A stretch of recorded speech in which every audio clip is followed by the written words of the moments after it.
good afternoon, or good morning, wherever you happen to be. I'm Damon Brown of DamonBrown.net, and this is the Bring Your Worth Show, where I'm helping you as a side hustler, a solopreneur, otherwise a non-traditional entrepreneur.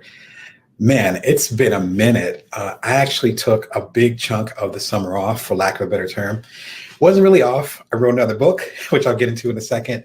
I ended up going to the TED conference, which I have some stuff on the show at youtube.com/Brown Damon that I've talked about that, including Adam Grant. Shout out to Adam and his great talk that he did on languishing, which ended up being a really popular topic over at the New York Times. So the column he did.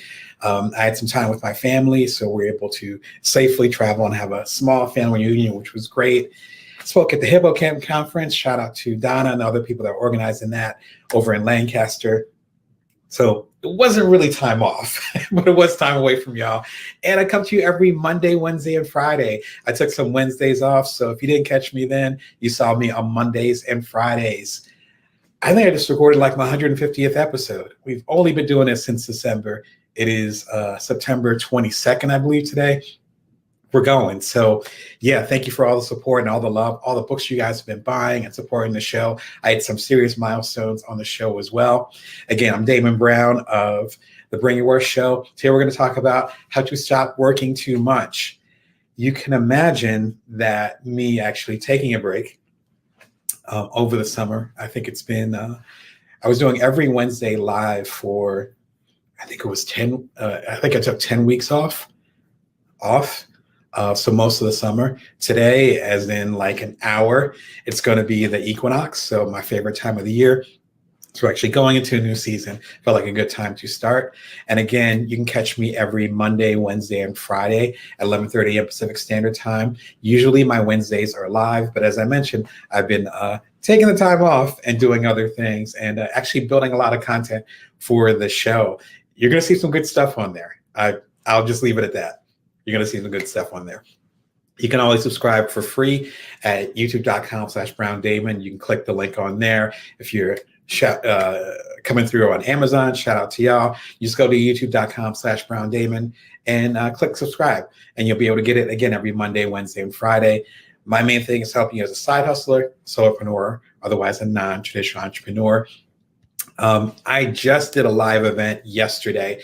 Shout out to the Writers Co-op. We did a live event. I think it was literally 12 hours ago. A lot of people came through. I was told the numbers were pretty high. Yeah, I'll leave it at that. So a lot of people came through. We talked about passive revenue streams for freelancers. The replay is right there. I love what Jenny and Wudan are doing over there. They're really trying to change the narrative around the broke freelancer, the broke creator. I've been a freelancer. It's my 21st year. When we hit Labor Day here in America, it was 21 years. And so I've been doing it for a while, but I've had my ups and downs, and I've also been able to provide for my family. Also been able to live a good life, and still living a good life. Part of that is creating passive income streams. As I mentioned in the replay, I have about 48 or so passive income streams, and those are actually getting higher. For passive income, essentially is income that you do not have to work towards to get money from. So a book like my latest book, Build From Now, How to Know Your Power, See Your Abundance, and Nourish the World. This is passive income. I created the book once. When you guys buy it, I don't need to create the book again. And I have probably about 5 different passive income streams from this one book. So once you create like that, then you're able to, I have 2 little kids. You're able to spend time with your family or with your partner. You're able to travel. You're able to take care of your bills and then not have to sweat things as much. It isn't ideal. It isn't perfect. But with the, again, about 4 dozen, yes, 4 dozen, counting 48, 4 dozen passive income streams that I have. Some of them are literally pennies a month. Other ones, I'll get a check for like your low 4 figures, no lie. And it's like, oh, okay. But it's based on work that I already did. So trying to get folks into that mentality, please check it out. And if you want more insight right now, then be sure to check out my playlist that I have at the Bring Your Worth channel, which you're watching right now. It's my passive income playlist. I think it's just over a dozen, or it might be a dozen different videos talking about how you can create passive income, what passive income is, if you want to break it down to the basics, and get more insight into how you can create a better life, even if you have a traditional job, I haven't had a traditional job in a very long time. We'll leave it at that. But even if you have a traditional job, we're in the middle of the great resignation, as they say. We'll get into that in a second. You not working too much, part of that is creating things now so you can get paid later. That requires a level of patience. It requires a lot of strategy. I'm a one-on-one coach, so I do a lot of coaching over at damonbrown.net. So, but even if you're not going to hire a coach like myself, there's books available, including my book, The Passive Writer with Jeanette Hurt, and other things, including this video. And again, the panel I was just on with the Writers Co-op. Be sure and check out both. So I think you'd appreciate that. All right, so our main thing that we're talking about today is how to stop working so hard. There's ways that you can work hard. I work hard a lot. My new book coming out called Career Remix. I'll talk about that in a second. That's my 26th book. I'm not that old. so I'm used to working hard. I'm used to putting in the effort. Nothing wrong with that. Particularly when it comes to passive income, you got to put in the work. But there's a difference between working hard and burning yourself out. I've written about this in my books. We'll talk about it more today, and including in the upcoming books, I've talked about that. You have to strike some type of balance. You have to. As talked about in the panel, that again, the link is right there. As I talked about in the panel lunchtime yesterday, if you're going to be in the game for, in my case, 21 years, if you're going to be in the game for 42 years, so 21 years from now, you're still going to be seeing me. Hopefully, if I'm still alive, if I'm still alive, you're going to be seeing me. If you're looking at that longevity, then you need to come up with some type of system to be regularly productive without burning yourself out. So that's our focus for today. And that's kind of the energy. If you've never watched the show, you can subscribe at youtube.com/BrownDamon. And we're going to be about a half an hour, and we're going to get into it and have some fun. All right. So the first book I would recommend, and I'm going to recommend some books. Forgot to mention that because some of y'all haven't seen the show before. I usually recommend a few books to kind of get you on your way, as well as some free videos that I have available on my channel and elsewhere. So the first book I recommend to kind of get into that mindset, again, with me, my new book, if I can talk, my new book called Career Remix, Get the Gig You Want Based on the Skills You've Got. This is my new baby. It's my 26th book. It's one of my longest books I've ever written. I won't even get into the brass tacks. It's a long book. It's a lot going on in there. And what I tried to do, number one, it's a partnership, as you can tell, with Barnes & Noble. So shout out to them. Most of my books have been independent, including my latest one, Built From Now. This one is actually a partnership. So the vibe is different. And what I tried to do, because Barnes & Noble, frankly, has a much bigger audience than I do, because I'm very, very much tailor-made, niche, as they say. Because I was going to hit a bigger audience, and we're talking to a bigger audience with, again, Barnes & Noble through their platform and through their stores, I was really trying to give an overview of the energy that goes into my coaching. And a lot of that energy, as some of y'all who are watching, who I coach with y'all, the energy is to say, what resources do you have right now? Again, you can see that in Build From Now. It's about resources. What resources do you have right now? How can we maximize them? And how can we get you to where you need to be without having to, frankly, throw away everything else in your life that you consider a priority? Career Remix is about that discussion. It's about the coaching practice. It's about finding leverage with the resources that you've got, the toolbox that you currently have, helping you recognize that that's enough. And that's such an important part of the process. So Career Remix will be out January 11th, 2022. So, man, what's that, 4 months from now? Right around the corner. I'm actually lining up some speaking things, both virtually and in person, knock on wood, as things go along. So you're going to see me in one form or another. And of course, you have the Bring and Work show, where I'll be talking a lot more about that as the book gets closer. But be sure and pre-order, check it out. Get it on your favorite platform. Barnes & Noble is preferred. Also, you can get it at your favorite independent bookstore. Try bookshop.org. And you can look me up on there. Ahead of time, I would have threw the link in there, but you guys know where to find it. If you want more insight into Career Remix, excuse me, and what I'm talking about in there, watch this recent video about how to avoid these 3 bad career decisions. It sounds very dramatic, but it's very simple. It's about a 15-minute video. And I talk about, as people try to remix their career, as they try to pivot, as they try to move on from one thing to the next thing, there's 3 errors, including man, I think I made all three of the errors. In fact, I talked about that in the video. I think I made all three. So I've been there. I get it. You're ready to move on to your next thing. Before you say I quit, there's some ideas that you need to work on. Again, as we work on this great resignation, and there's a record number of people that are quitting their jobs. A lot of people that got let go from their jobs or were put on the side because of the pandemic. And then they're like, nah, that's okay. I'm good. You need to have some type of strategy, I believe, to get moving forward and to take care of your business. And so hopefully this short video, avoid these 3 bad career decisions, will help you on your way. I know some of my coaching clients has already given them some insight, so I'm happy to share it with y'all. The next book is called Sparked by Jonathan Fields. Shout out to Jonathan. He's actually the founder of the Good Life Project, which is a very popular podcast, video series, and a podcast. They had until the pandemic, they had a camp in upstate New York for adults where people were able to be creative and insightful. And he's interviewed everybody from Brene Brown to, I want to say, Adam Grant. I want to say Seth Godin, who if you've been following the channel, he's a mentor of mine. Just everybody under the sun who's making an impact, not only in the creative world, but also learning to be creative in whatever world they happen to be in. This book is a lot of his energy. In fact, it's a really good cousin to Build From Now. If you've been watching the show for a while, I have a quiz based on my last book, Build From Now, How to Know Your Power, See Your Abundance, and Nourish Your World. It's at buildfromnowquiz.com. If you just go and subscribe to the YouTube channel, then you get all the info on that. Or you can visit me at damonbrown.net.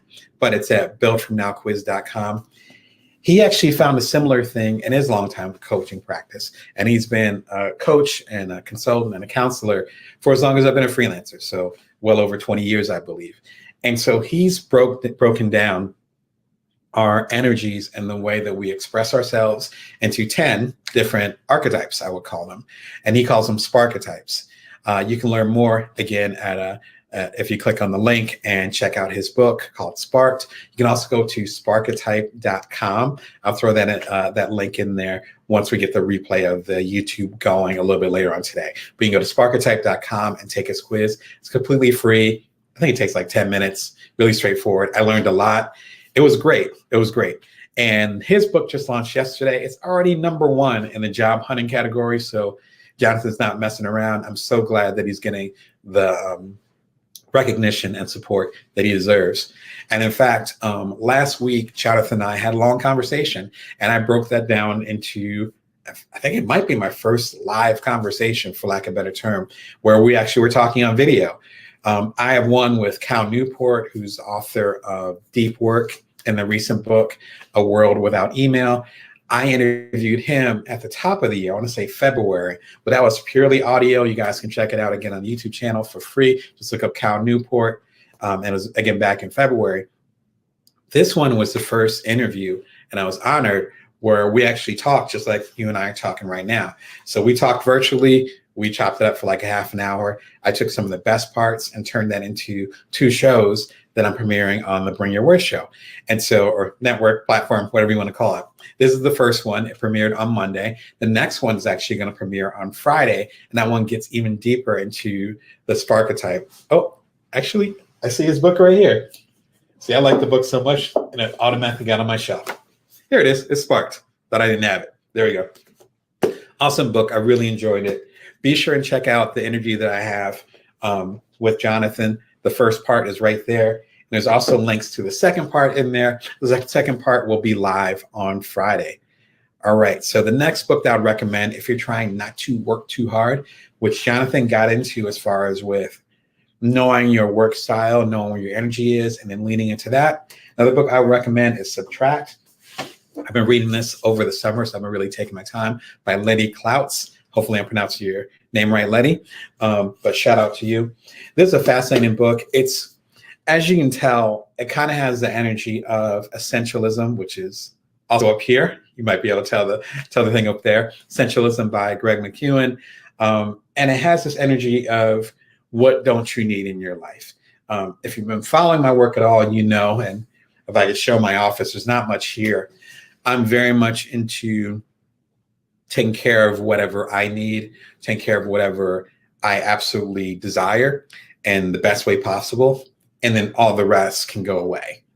Part of that's because of my upbringing, which I talk about in my recent books. But another part of that is because, excuse me, I think you get to a certain point in your life where you're like, I need this, but I don't need that. And as I approach, for me, it's middle age. It's like, you know what? I don't need that anymore. And it could be things that are invisible. It could be things like cloud. It could be having a massive email list, which is always a big part of the discussion. I do have a nice email list at joindamon.me, but it's not massive. It doesn't need to be for me to make the impact. And so it ends up being more about the depth versus the breadth, right? He gets into that. I think it was really refreshing. I wasn't familiar with his work until someone had reached out and recommended the book. I would recommend it. And again, I'm enjoying the book so far, and I'm already starting to implement some of the practices in there. This actually reminds me of one of my earlier videos that I did, let's say, again, February, January. So when the show was first starting, on how to organize your life right now. It's based on the principle of rocks and what is his name? Stephen Covey. Can't believe I forgot his name. Stephen Covey, the legendary leadership consultant and author. He passed away about 10 years ago. Probably a little bit further than that. It was before I really got in the game. So maybe 20 years ago, he passed away. But he has this excellent analogy about rocks. I get into it here. It's priceless. It changed the view of how I viewed my life. So again, I recommend Subtract. And then as an appetizer or as a dessert, either before or after you read the book, be sure and check out my video on organizing things. Lastly, I recommend the book Do Nothing by Cecily Headley. Shout out to Cecily. Hope you're doing well. She's a popular TED speaker. I think she's done definitely one major TED Talk. She might have done two, though. But she has one TED Talk that's done extremely well about how to talk to anyone. And I think it's worth checking out. I might have been in the audience for that one, but it was a while ago, but it's worth checking out. Anyway, she came out with a new book at the top of the year called Do Nothing. And it's really about how to organize your life in a way so that you can maximize your, I hate to say productivity, but I can't think of a better word, productivity, your presence, being available, by actually allocating time when you're not actually pursuing anything. I talk about this a lot before I even met Celeste, or I called her Cecily before, my apologies. Before I met Celeste or interacted with her, or perhaps even before I saw her TED Talk, it was, I talked about that in Ultimate Bite-Sized Entrepreneur, particularly in the trilogy. I talked about that in the Productive Bite-Sized Entrepreneur, where everything is a cycle. I think it's so important to remember that. Again, I was doing every Wednesday live with y'all for 6-7 months. You see, I have a little bit of allergies going on, so forgive me. But I mean, that's part of the reason why I took a break. And it was interesting where I was with you all every single Wednesday, 11:30 a.m. Vegas time for 6-7 months. And then it was like I was going to the TED conference. Shout out to them for inviting me. Again, I had time with my family. I was finishing up my book, Career Remix, which will be out in January. All these different things were happening. And I ended up taking this 10-week break. I think it's about 10 weeks. And now I'm back and things are organized differently. That's what she talks about in Do Nothing. Like, so I'm trying to ideally model that too, and not just talk the talk, but actually walk the walk and say, you know what? Me showing up regularly is important. But what's more important is me being fully present when I do show up. So if I need to take time away, I'm going to do that. Cecily's book, Celeste's book. I know a few Cecilys, so I keep screwing up. Celeste's book actually talks about that. So shout out to her. Love your book. Adam Grant gave it a shout out. So shout out to Adam as well. But I did a column that was related to that. And then with the column that I did over at Inc. Magazine, I actually did a video related to it, which got pretty popular. How can I rest when I'm worried about laziness? It's a discussion. And I don't struggle with that as much. I'm probably going to take a nap after we do this. But it still is a struggle if you're as ambitious as perhaps I might be. So if you're ambitious, if culturally your people, whomever your tribe may be, they're not used to taking breaks. if it's frowned upon that you're not always busy, if you kind of buy into, particularly here in America, that that myth that if you're not always doing something, then there's something very wrong and you're not going to make progress, then you got a lot of guilt and shame around that, right? And again, I don't have that issue as much. And even I deal with that guilt and shame. I felt ashamed that I wasn't able to be with y'all every Wednesday and keep that streak up. But I also knew I'd be away for TED and all these other things. And I also knew I needed to recharge. So important. You have to know where your limits are. So hopefully this gave you some insight. Again, I'm here every Monday, Wednesday, and Friday, 11:30 a.m. Pacific Standard Time. I think the lives are back on. We'll see. But it's good to be back live with y'all. You can always subscribe for free to the Bring Your Worth channel at youtube.com/BrownDamon. Click the link, or if you're on Amazon, shout out to y'all. Just go to youtube.com/BrownDamon and just hit subscribe. Be sure and support. If you're liking the content, throw something in the comments, share with other folks. As I always say, if you want to get there fast, as they say, go alone. If you want to get there well or better, then you want to go in as a group. So as you share this video or other videos or the content or even the books and other things that I'm recommending with other people, you are creating your own tribe. And I think that's so essential. All right. So until next time, remember, you can always bring your worth and you can always build from now. Take care.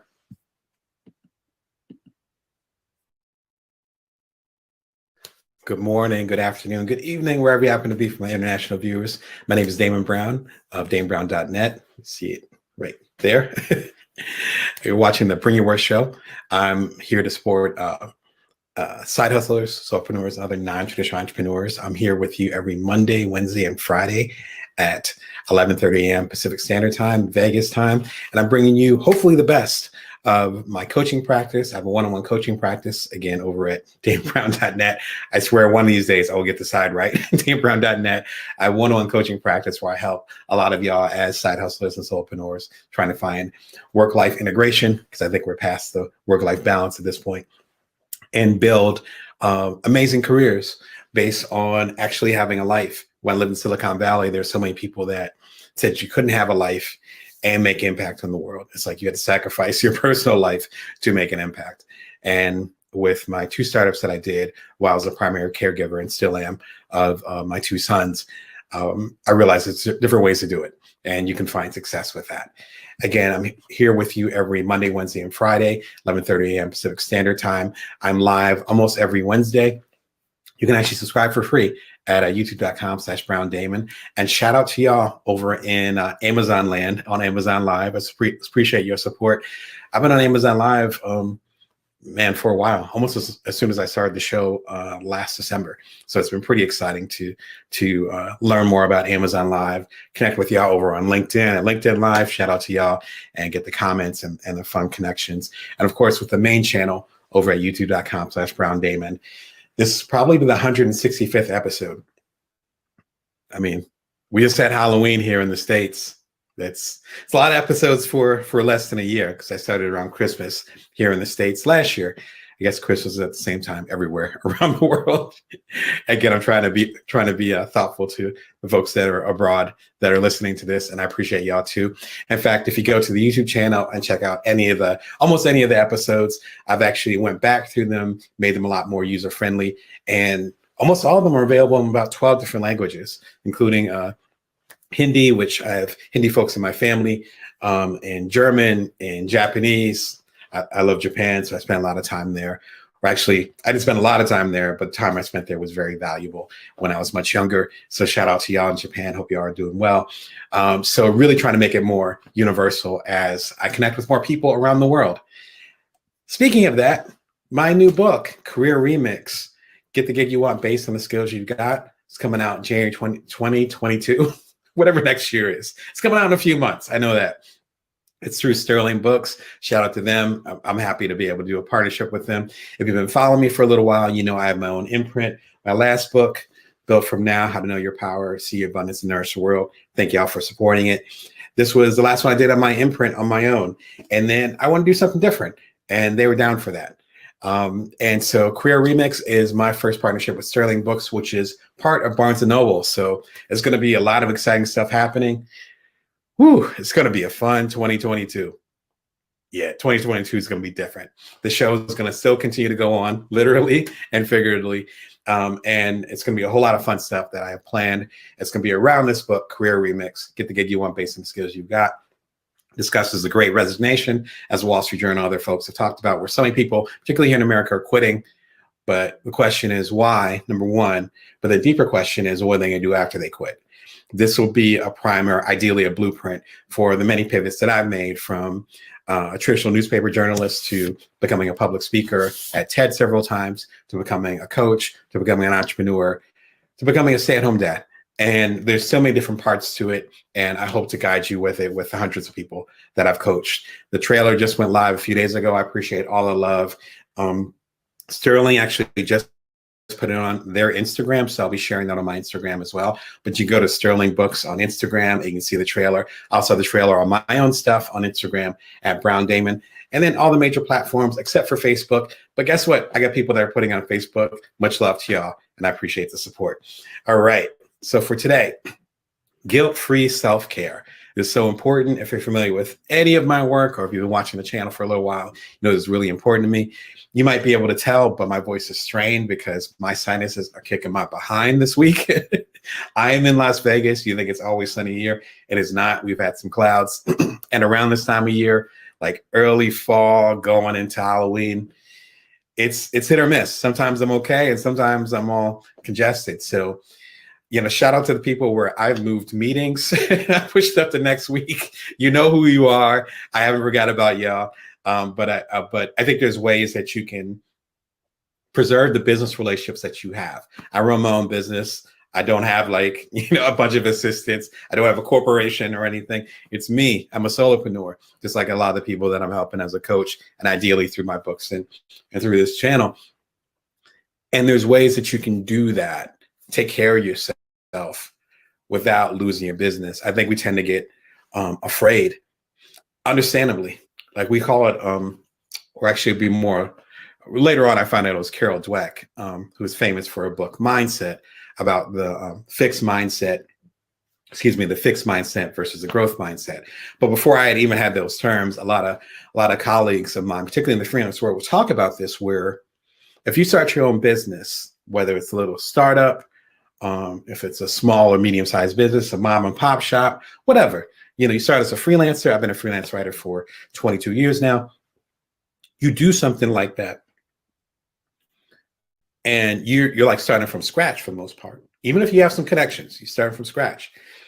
Excuse me. And when you're starting from scratch, you really want to get accepted as in get steady work, get steady paychecks, all those things. And so when someone gives you an opportunity, they're like, yeah, you can write for our publication. Yeah, I'll buy your product. Yeah, you can come through and speak at this event or whatever. And a lot of these things I've experienced, then you're like, oh my God, I have to get myself together. And it doesn't matter if you have a cold, like I do right now with my allergies and my sinus stuff. It doesn't matter if you're tired. It doesn't matter what's going on with your family. It's like, I got to go. I got to take care of this because I don't know. I've worked so hard for this opportunity. Then you start getting more opportunities and more opportunities. Knock on wood. Oh my, hopefully my desk is wood. Knock on wood, right? Still not sure. Knock on wood. So you keep doing that. Cool, right? No problem. But then the amount of opportunities you get starts to multiply and ends up being a gift and a curse, because then you might have more money coming in. You definitely have more opportunities. You might start to establish yourself, create a platform, as we talk about in the publishing world and in the writing world, and even in the public speaking world. But then you're still in that starvation mentality. So you're taking everything. And those 50 hours a week become 60 hours, and then 70, and then 80. And then suddenly you're wearing yourself down. But you're supposed to be happy and grateful because you have all these opportunities. But you're afraid to say no to them because you also have colleagues who are so concerned about getting where you want to be. Not as far as jealousy or envy, but they're just like, I wish I had those many opportunities. So then you end up feeling guilty when you take a break. That can continue for years. I know folks that have struggled with this for decades. Again, I've been in the game for a little while. So I got a lot of friends, got a lot of colleagues, a lot of people, even myself a little bit has struggled with this. The books I'm going to recommend today, which is kind of the live thing, I tend to recommend particular books.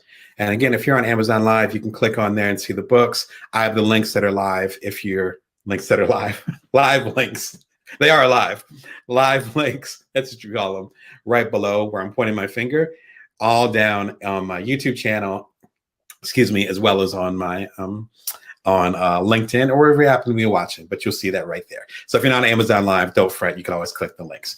The books I'm going to recommend, I got 4 of them. I highly recommend to help you with that transition. Because again, I've been doing this for like 22 years. You can't stay in that starvation mentality. Like I remember the wonderful Biggie Smalls, the rapper, Notorious B.I.G., said, you want to come in the booth always like you're hungry. He was talking about the creative process. But I'm positive there's a certain point where he wasn't taking every single gig, concert event, or whatever that came to his door. If he wanted to do that, Puffy wouldn't let him, right? As his manager, as the head of the company. Like he's like, no, you're going to go after the 5K gigs and you're going to get some rest. 5K was a big deal back then. 5K a show date, as he said in one rap, right? And so at a certain point, you need to pivot. These books will help you pivot and ideally do it with less and ideally no guilt. And this is some of the things that I've learned over the years. The first book I recommend, which shout out to producer Purple Fluorite, who actually produced the Bring Your Worth theme song. So if you end up watching the channel, I don't have it playing right now, but any of the other shows, music here in the background, that's from Purple Fluorite. Shout out to them. They recommended this book, Laziness Does Not Exist. What a title.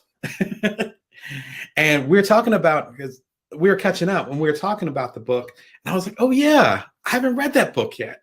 And we had talked about like a year ago. It's been out for a couple of years. And I grabbed it this week and I couldn't put it down. Like, fascinating book. The argument is from a doctor, and the doctor's basically saying, look, when you're dealing with so-called laziness, number one, that's a social construct, which is a term we love saying today, but I can't think of a better term. It's a social construct where it doesn't really exist. Me being African-American, it gets deep into our African-American history, and it gets into people who are enslaved, which is part of my heritage. It gets into judgments by the so-called people in power, judging the people who are doing all the work. Let me be 100% blunt about it. And I could spend a whole half an hour talking about that. I have an essay in, speaking of, I have an essay in a new book called Black Food by Bryant Terry. Shout out to Bryant. Came out a couple weeks ago. I have a short essay in there, but it's a fantastic book. But talks about a lot of the stuff that I'm just scratching the surface on right now. But talks about African-American history and African-American or African diaspora. So things that are going beyond America, but some of the issues that we face. Laziness and that judgment, even though we're doing a lot of the work to help settle this country here in America, which I was born in, you know, there's still that stigma there. So laziness has a lot of loaded, it's a very loaded term. In fact, I have a chapter, I totally forgot about this. In one of the chapters of Career Remix, I talk about the term of laziness. And laziness really can be mistaken for flow. Laziness, to some people, it's like you're not sweating, you're not working hard, you're not stressed out, your time isn't fully filled. But flow, which shout out to Mahai Chalowski. Oh, I'm going to screw up his last name. My apologies. But he did a groundbreaking book called Flow. He just passed away about 2 weeks ago. Excuse me. He just passed away about 2 weeks ago. Shout out to him.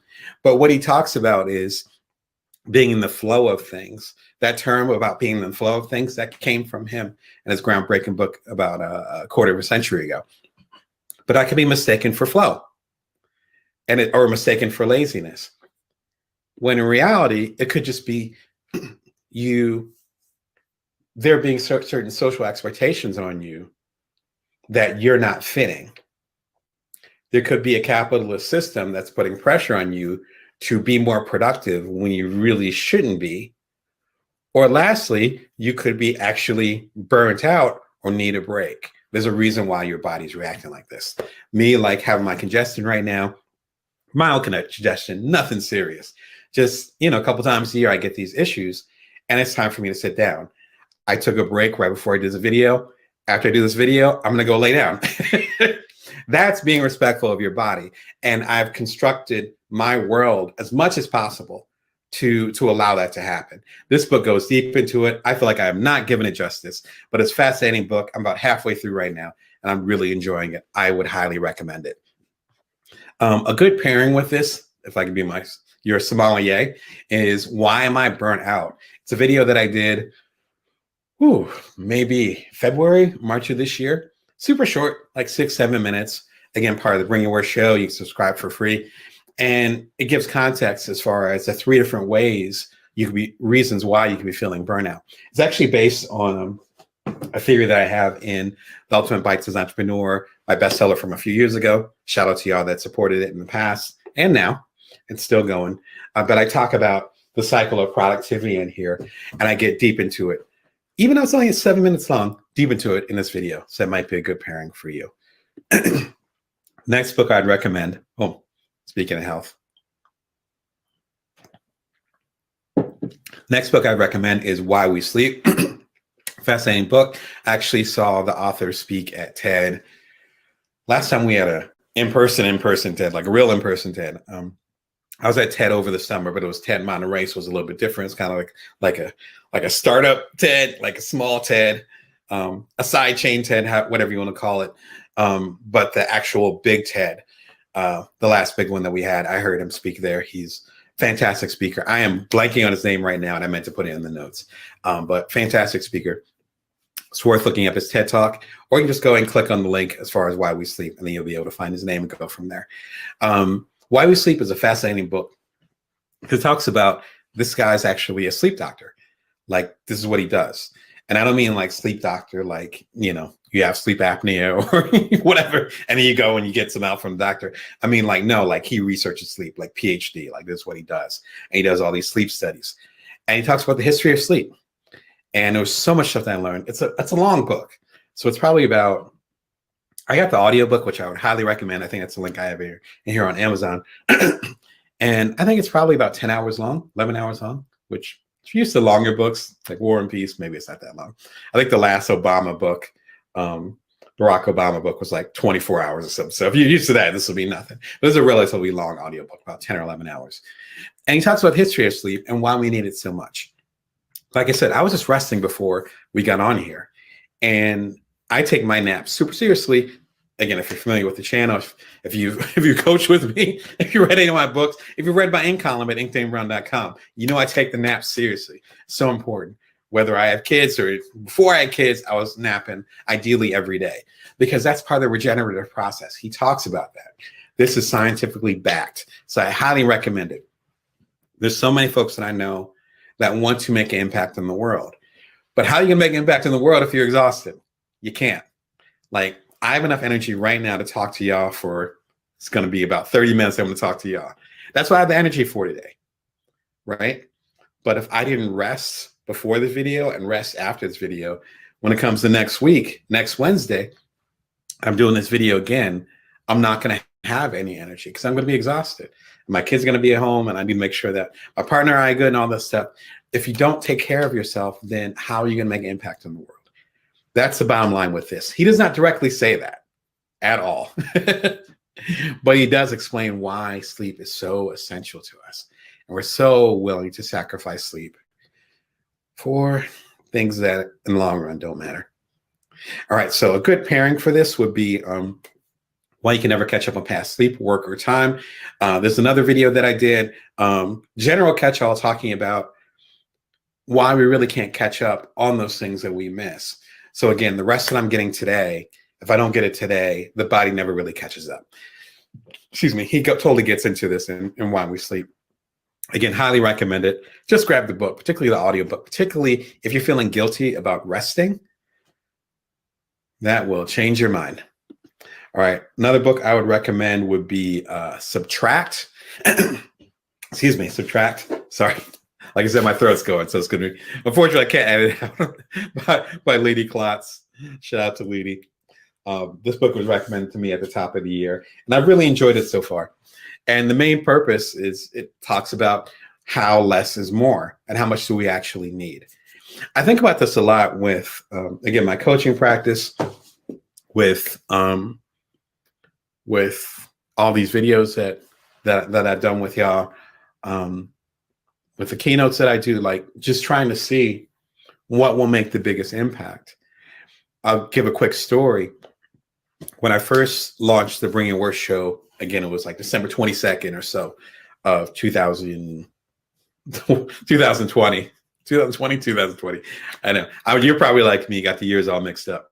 And that week of Christmas in 2020, I think it was that Monday or Tuesday, I was doing it every single day, every single work day. So Monday through Friday, 5 shows a week. You know, I was treating it like the Allen Show or something. And then my book had launched, my last book, Build From Now, which launched January 28th of this year. Feels like such a long time ago. It was just at top of the year. And I did about 30 episodes. So, you know, I've been doing it for about 6 weeks. And I was like, I can keep going, and I'm excited about it, but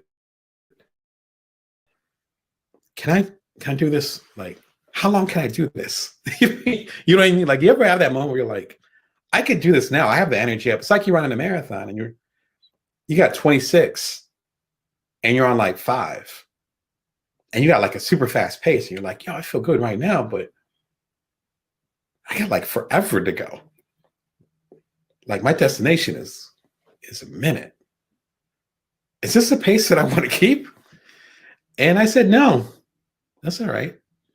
And what's often ends up happening, and I'll talk about the example with my show, what often ends up happening is that we don't realize it early enough, or we realize it, but we don't change.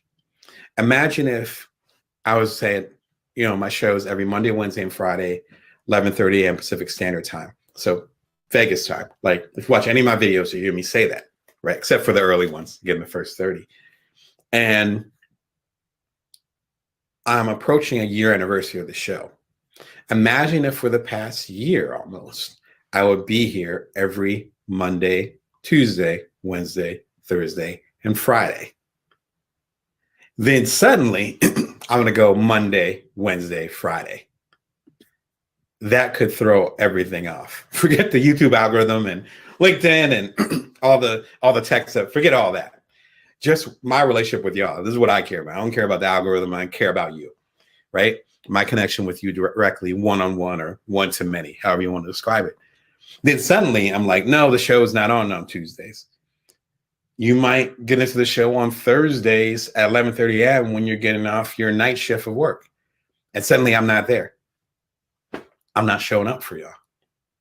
So often we don't make these decisions. We'll notice these things. We won't make these decisions before they have this huge adverse impact. And that's what I think is part of the thesis with Subtract too, is that we get into these grooves and it starts to be other people's expectations, not just our own. So we have our own inner critic. You know, I felt the way when I went down from 5 shows a week to 3, but I feel a lot better now. Like, again, I'm nursing my allergies and my sinuses today. Imagine if I had to do a show every single day. I'd be worn out by now. And sure enough, after I slowed things down, I'd say in February, I went to the Monday, Wednesday, Friday schedule. I'd say about a month later, I hit a wall. And I think it was like March. And that's why I started working on the new book, Career Remix. Again, the trailer, I'll throw the link up there again. But the trailer just went live a few days ago. So feel free to click on there. You can pre-order on there as well. And I hit a certain wall when I started working on the next book. And I was like, man, I'm tired. But I was only doing 3 shows, not 5. So luckily I was able to curb that. Because imagine if I was doing 5 shows a week. Subtract, it's an interesting book because it talks about removing things. If you know my coaching practice at all, I'm all about removal, not adding. I think you have all the resources you need. You just need to remove the blocks that are in the way. Subtract really speaks to this philosophy. A really short, simple video that would pair well with Subtract would be how to organize your life right now. Really simple process. Originated by Stephen Covey. Forgot his name for a second. Rest in peace. He passed away about 2 decades ago. But he has a great book called First Things First. This talks about one of the philosophies in there. I go deep into it, but it's only like 7 minutes long. Again, you'll see the pattern here, but trying to distill this good stuff so that you can go about your life, right? Last recommendation would be Do Nothing. Shout out to Celeste Headley. This is an interesting book where it talks about the history of not doing anything. You see the pattern here? Again, the idea of you being busy, us being busy, that's a relatively new concept. If you think about it, with my excuse me. Sorry, like I said, I'm having issues today with my relatives who can actually see right above my head. It wouldn't be uncommon for them to just sit there. But I mean, my relatives are from a farm, right? So it's like you worked all day, and just to sit there and be still, to be to have conversations, to literally watch the world go by. But there's so many things. I got like 20 electronics right around me. Half of them are my kids.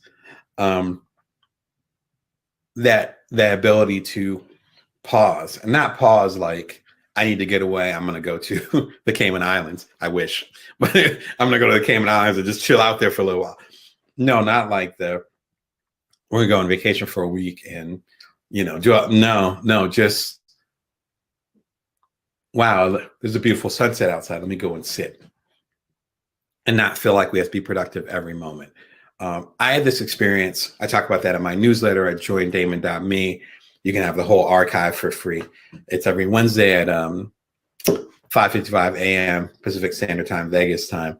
And I have a weekly newsletter, really short, let you know where I'm going to be now that I'm starting to travel again, where I'm going to be, new events. You get previews and opportunities that people don't get in the general public. But back in July, I went to on the first vacation with my family since the pandemic began, and we were in a little bubble, but we were able to get away and get on the plane safely. And I'm thankful for the opportunity because we really didn't need to get the hell out the house. So I'm thankful for that. And all my electronics died because we were on the shore, and all my electronics died. I believe it had something to do with either the salt in the air, as far as the sea air, or it had something to do with there were a lot of thunderstorms and maybe there was a power surge. But like all my electronics basically died for, in some cases, several days, if not weeks. One of them was my watch, which I had was charging that night, and suddenly it stopped working. And so for the second half of the vacation, it was only like 5 days, but the second half of the vacation, I'm walking on the beach, hanging out with my family, playing with my kids, originally from Atlantic City. So it was nice to see them, again, kind of a retroactive way to see them experience what I experienced, since they didn't grow up on the shore and all this stuff. And I didn't have my watch. My phone wasn't working. My computer was at the time malfunctioning. And it was just me and the water and my kids and, a couple close relatives. Like, that's how life used to be. Remember? Like, I'm in my mid 40s. So it's like, not that long ago, there was no watch. I was one of the first people in America to pre-order it. I was in line for the first iPhone. Like, I remember when these things popped off, because I was living in San Francisco at the time, or I was about to move to San Francisco. But yeah, I remember when all these things popped off. Life wasn't always like this. And so I stopped wearing my watch. I've worn my watch since July. And it's not saying that you have to quit things or watches are bad, or, again, I'm using my phone. Phones are bad. Hey, without technology, then I wouldn't be connected to y'all at all during this pandemic. But I think what Celeste is getting into, and definitely what I'm getting into, is that there's something that we've lost along the way. Her book gets into that. And I've seen her speak before. She spoke at TED a couple times, and I appreciate her thoughtfulness. So shout out to Celeste. I appreciate your book. And then I actually did a show back when I discovered the book, again, February, March, to the top of the year. How can I rest when I'm worried about laziness? Which you can see why I recommend this one. And I talk about Celeste's book. I talk about there's some work that Adam Grant did around this, which I mentioned in there. I haven't seen the video in a little while. Again, this is about 100 episodes ago, so you got to forgive my memory. But yeah, it's worth dissecting. And the key thing with all these books and and again, I talk about this in Career Remix. You can watch the trailer. Is that us judging when we're exhausted? And I don't mean that. I don't mean forsaking our commitments. Like I said, I'm not feeling great this week, so I was able to push those things. Luckily, again, I appreciate y'all that understood. I was like, hey, I'm under the weather. I'm not going to be able to do it right now, but I can do it later. And everybody was cool with it. Again, that was one of the nice things about having your own business. I understand there's certain barriers that you're going to have, but almost all of us have certain things we're able to control. Let's talk about the things that we can control. Excuse me. If you have a late night job or you have a tough job, then more power to you. You do what needs to get done to take care of your family, take care of yourself, to maintain your position, to maintain your health within that. But within that context, there's often ways where you can find leverage. That's what these books will help you do, ideally. Look, we're at the 30-minute point. I've been babbling really hard today, and I need to save my voice. So I appreciate all the love. You can come to the Bring Your Worth show every Monday, Wednesday, and Friday, 11:30 a.m. Pacific Standard Time, Vegas time. You can subscribe for free. And new book is Career Remix. Check out the trailer. Shout out to Purple Fluoride for providing the music. And until next time, remember that you can always bring your worth and you can always build from now. Take care.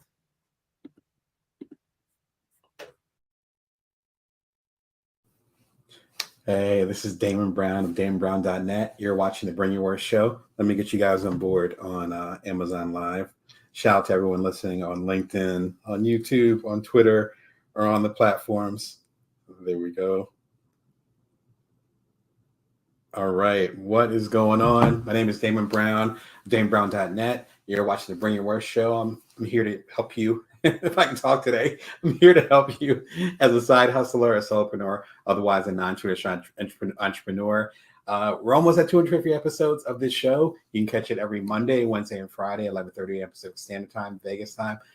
Thanks for your patience. Actually, I had a slight delay today because I had some last-minute meetings and some other stuff going on. So I'm glad y'all are with me. Thanks for hanging in there. Again, you can subscribe for free over at youtube.com/BrownDamon. Coming to you again every Monday, Wednesday, and Friday. This is episode, I think I calculated, this is episode number 248.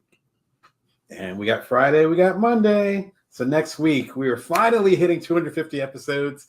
I talk about emotional intelligence. I talk about how to be creative and do cool stuff while still being true to yourself and keeping your bills paid and details like that. I have two little kids at home. They're 9 and 6. I'm the primary caregiver. I work with my wife. So there's so many dynamics that I deal with that I can, I've learned over the years, and hopefully I can share some of that insight with you. And that's why I intend to do my new book, which you'll see in this corner. Always get it mixed up with the mirrors. It's Career Remix. Get the gig you want based on the skills you've got. If you're on Amazon, you can just hit the link below. Same thing if you're on the other platforms, and then you'll go right there. If you want signed copies, you can actually come through to my website as well. But Career Remix, get the gig you want based on the skills you've got. I currently have some stuff going on too, where some of my earlier books, including some of the best-selling ones, I have the audiobooks, or at least excerpts of it, available at youtube.com/BrownDamon. So you can listen to them right now. If you just go below, I'm actually premiering them a few times in the show. I think I'm doing excerpts of the Bring Your Worth book, which I think I have here. Right now I'm doing excerpts of the Bring Your Worth book over at Bring Your Worth. So again, youtube.com/BrownDamon. You can hear some Bring Your Worth and check that out. And I'm going to be doing even earlier books. So I got some surprises coming around the corner. You definitely want to subscribe so you don't miss anything. Also, what's going on is I'm doing a lot of YouTube shorts. I talked about it very briefly during the live last week. I do a live like pretty much every Wednesday. And shorts enable you to watch some of my content from my different shows, or even some of the stuff that inspired some of the shows, which is even more fun. So the behind the scenes stuff, the original interviews from major platforms like the Oprah Winfrey Network and other places. I guess it'll be OWN, they call it now. And see excerpts from the interviews that actually inspired some of the episodes that you're seeing here, even some of the stuff that inspired some of my best-selling books. All the stuff is in 60 seconds or less. If you're young, or if you have some kids, even if you don't have kids and you're into TikTok, it's the same type of vibe. But on YouTube, same thing for Instagram Reels. Everything's 60 seconds or less, and it's been a ton of fun. I do keynotes. I've done 4 different TED Talks. I'm used to, frankly, like taking up space and being like, I'm going to talk for 45 minutes. I'm going to talk for a half an hour. I'm going to talk for this, that, and the third. I'm going to talk for these 15 minutes. It's been really fun exercise to just be like, nope, I'm actually just going to talk just for this amount of time. whatever insights are there, it's going to be this tiny, and it's going to be less than 60 seconds. As you can tell by my smiling, it's been a lot of fun. A lot of new folks are coming through because of the shorts, because y'all are appreciating that content. So I've been encouraged to keep going. So thank you for all the love and support. If you want to go ahead and watch some of my shorts, I think I just hit 50 shorts. You can watch them right there. The big thing you want to do with shorts, you can watch them through the what they call the desktop. So if you're on a computer like I'm on right now, I'm talking to you through a computer. But the best way to watch shorts is on your phone. And what you do is you flip them up and down, and the short will repeat if you happen to miss something. It's a lot of fun. I'm middle-aged, you know what I mean? So for me, this is some new stuff, and I love being able to connect to different audiences. And it's been a lot of fun. All right, so I know I started the show a little bit late, so let's go and hop into it. The topic of today's live show, how to sleep better tonight. I have a newsletter that comes out for free at joindamon.me. It comes out every Wednesday at 5:55 a.m. Pacific Standard Time, Vegas time. And I talked about this briefly in the newsletter that y'all would have received this morning, where we just have the shift of the equinox, right? Which is one of the 2 days, or there's 2 equinoxes. So it's like the one day twice a year where it's equally light and equally dark. And there's beautiful symbolism there. I love the idea of the scales of that. And something happens to me, like psychologically or even emotionally, when the equinox happens, where it's almost like this equinox, like the fall one that just happened, I believe it was on Friday, where it's like, okay, now it's time to rest a little bit. And that's been some of the energy of this year, which I've mentioned in previous lives, because things were so busy over the last 5 years. I've done 8 books in the past 6 years. So it's been a really intense period of time. And again, I got little ones, so it's not like I'm doing it on my own. And so this shift feels even more profound this year, because I was already not necessarily in a pattern of rest, but in the mindset of, okay, this is the direction I'm going. This is a period of time to sow what I planted. Hence me doing the show, it being routine, it being straightforward, me connecting with y'all, but I'm connecting with y'all based on the many books and content and the hundreds of coaching sessions, because I'm a business coach, all those things I've done over the years. Now it's time to share that on a higher level. Not necessarily to create more, so I haven't announced any new books or anything like that. I've already done 8 in the past 6 years. I'm good. But finding ways to get more of this to you. That, in a sense, is not necessarily rest, but it's a different type of energy. And that's what I'm saying. And yeah, maybe it is that routine, what's the word I'm looking for? Ritual. That's the other word I was looking for. Ritual. There's something beautiful about that ritual. As in the Northern Hemisphere, which again, I'm based in Las Vegas, and in the Northern Hemisphere, Northern Hemisphere, we're now shifting and things are going to start getting darker. We just had a major thunderstorm that my family and I woke up to this morning in Las Vegas. And you can already see that the weather is shifting, even though the equinox just hit. Today's Wednesday, it just hit on Friday. You can already see the temperature drop by 20 degrees. It's Mother Nature's like, nope, we're changing. Now it's the fall, buddy. Now it's the fall. With that in mind, we can turn to rest. And again, here in the traditional stuff in the States, it starts to get colder. So then you start to stay in a little bit more. There's less outdoor activities, stands for football, but there's less outdoor activities. And again, here in the States, within 6 weeks, it's going to be Thanksgiving, which which celebrates the beginning of America and other types of details related to the beginning of America. It's a controversial topic, but let's just say that time is off here. As we recognize that, then it goes into a lot of the religious holidays, right? From Hanukkah to Kwanzaa to even in Hindi and other religions, you're having this rest. If you think about it, celebration is just rest, but you're doing it with a bunch of people, right? Because you're not working, you're celebrating, right? It's also time to honor and to reflect. I think as it gets darker, I'm taking a long way around the barn, but here's my point. As it gets darker, it's easier to get into this reflective mode and to check in with your body, your mind, your spirit, and say, wow, I'm pushing myself really hard. Let's reel it in a little bit. And let's get more reflective of it. Sleep is a big part of it. As I mentioned in my newsletter this morning, my kids are 6 and 9. My wife has a busy career.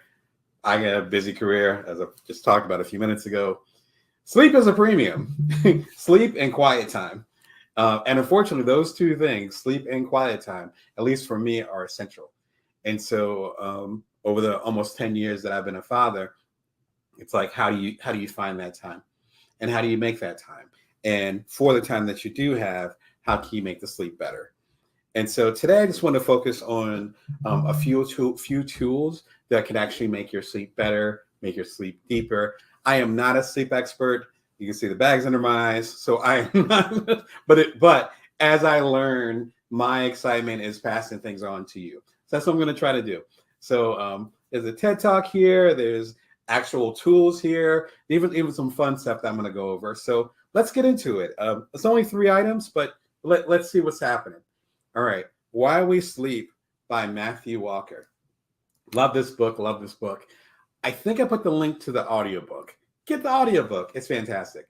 The audiobook is about 9 hours.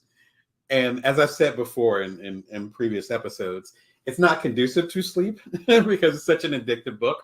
I think I might have listened to it in like 3 settings. Like, it's so good. It's so good. But he talks about the history of sleep. But more importantly, he talks about, because he's a sleep researcher, this is what he does. As much as I research startups, and back in the day, as much as I research journalism, this guy's the equivalent of that for sleep. So like, this is what he does. He's a sleep researcher. Why do we sleep? Why do we need to sleep? What happens in the body when you go to sleep? This is some scientific stuff. What I love about the book is not only the history, because I'm a history guy, but the history is pretty brief. I want to say the first third of the book focuses on the history.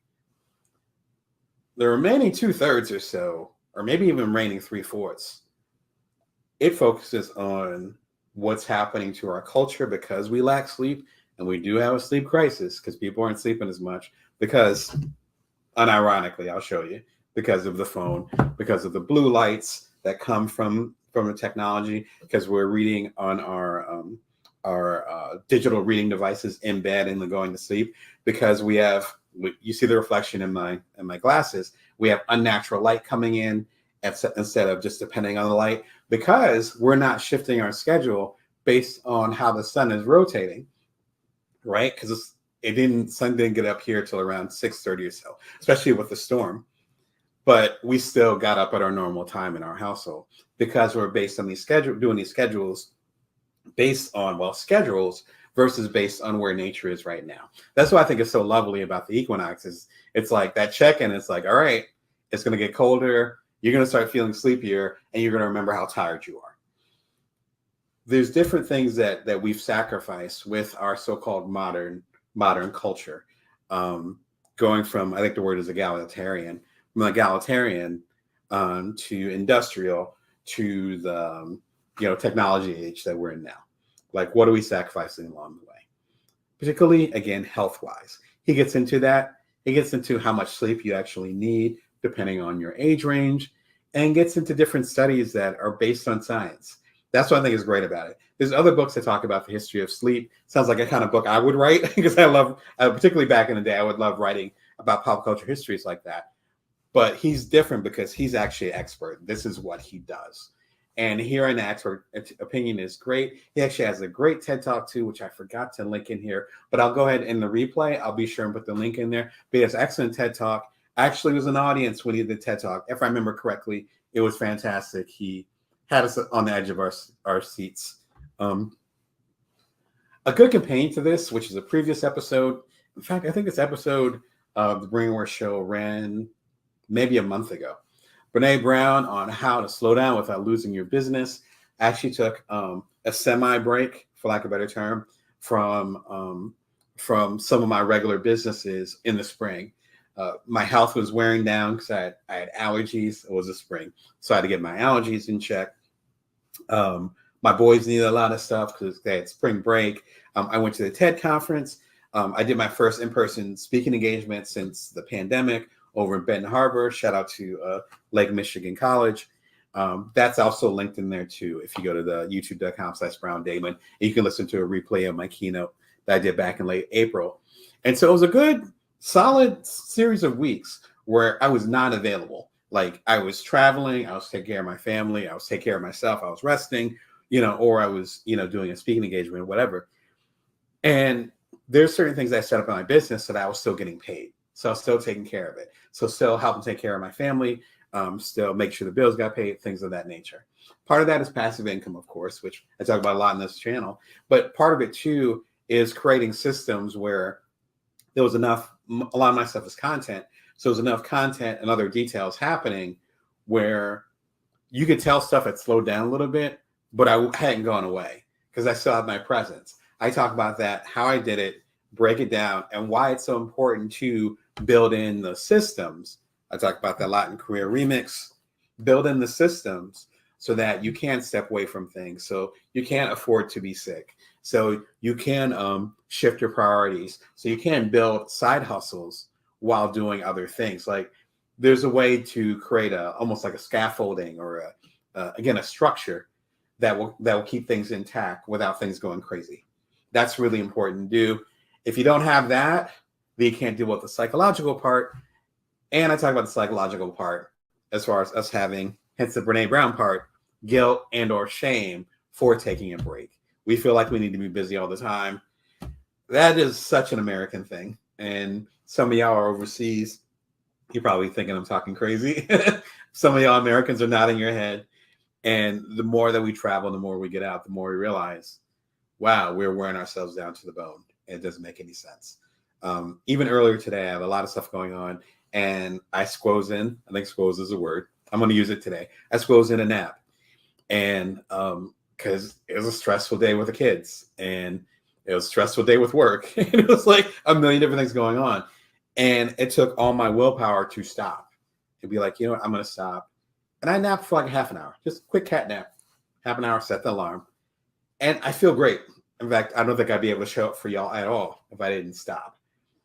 This video talks about that. As you can tell, it's an important video of mine, important to me. I want to make sure I got it out to you. It's like 20 minutes long. It's not super long, but I think you can get a lot out of it. So please, if you're feeling guilt and or shame because you are wearing yourself down and you feel like you can't stop, not that you can't afford to stop.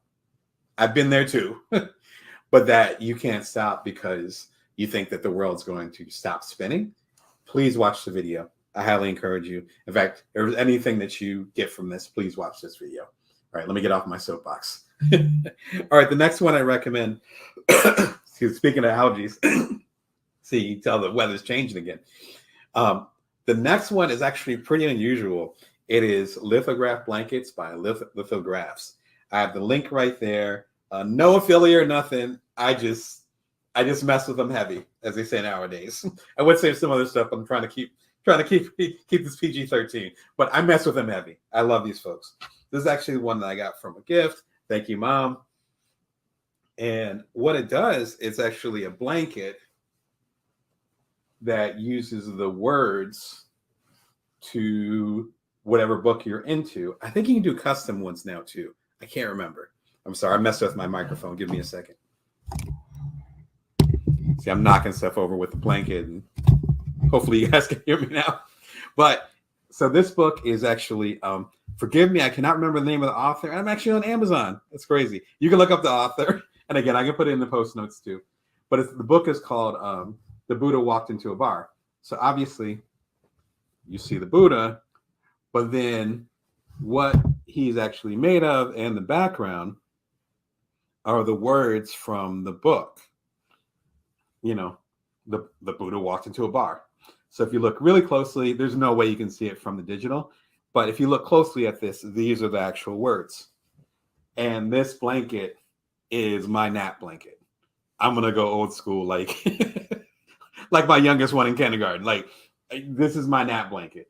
This is what I rock with. And I actually keep it in my office. You see me looking over here because I have a meditation mat, a really small one that I'll meditate for a few minutes every day.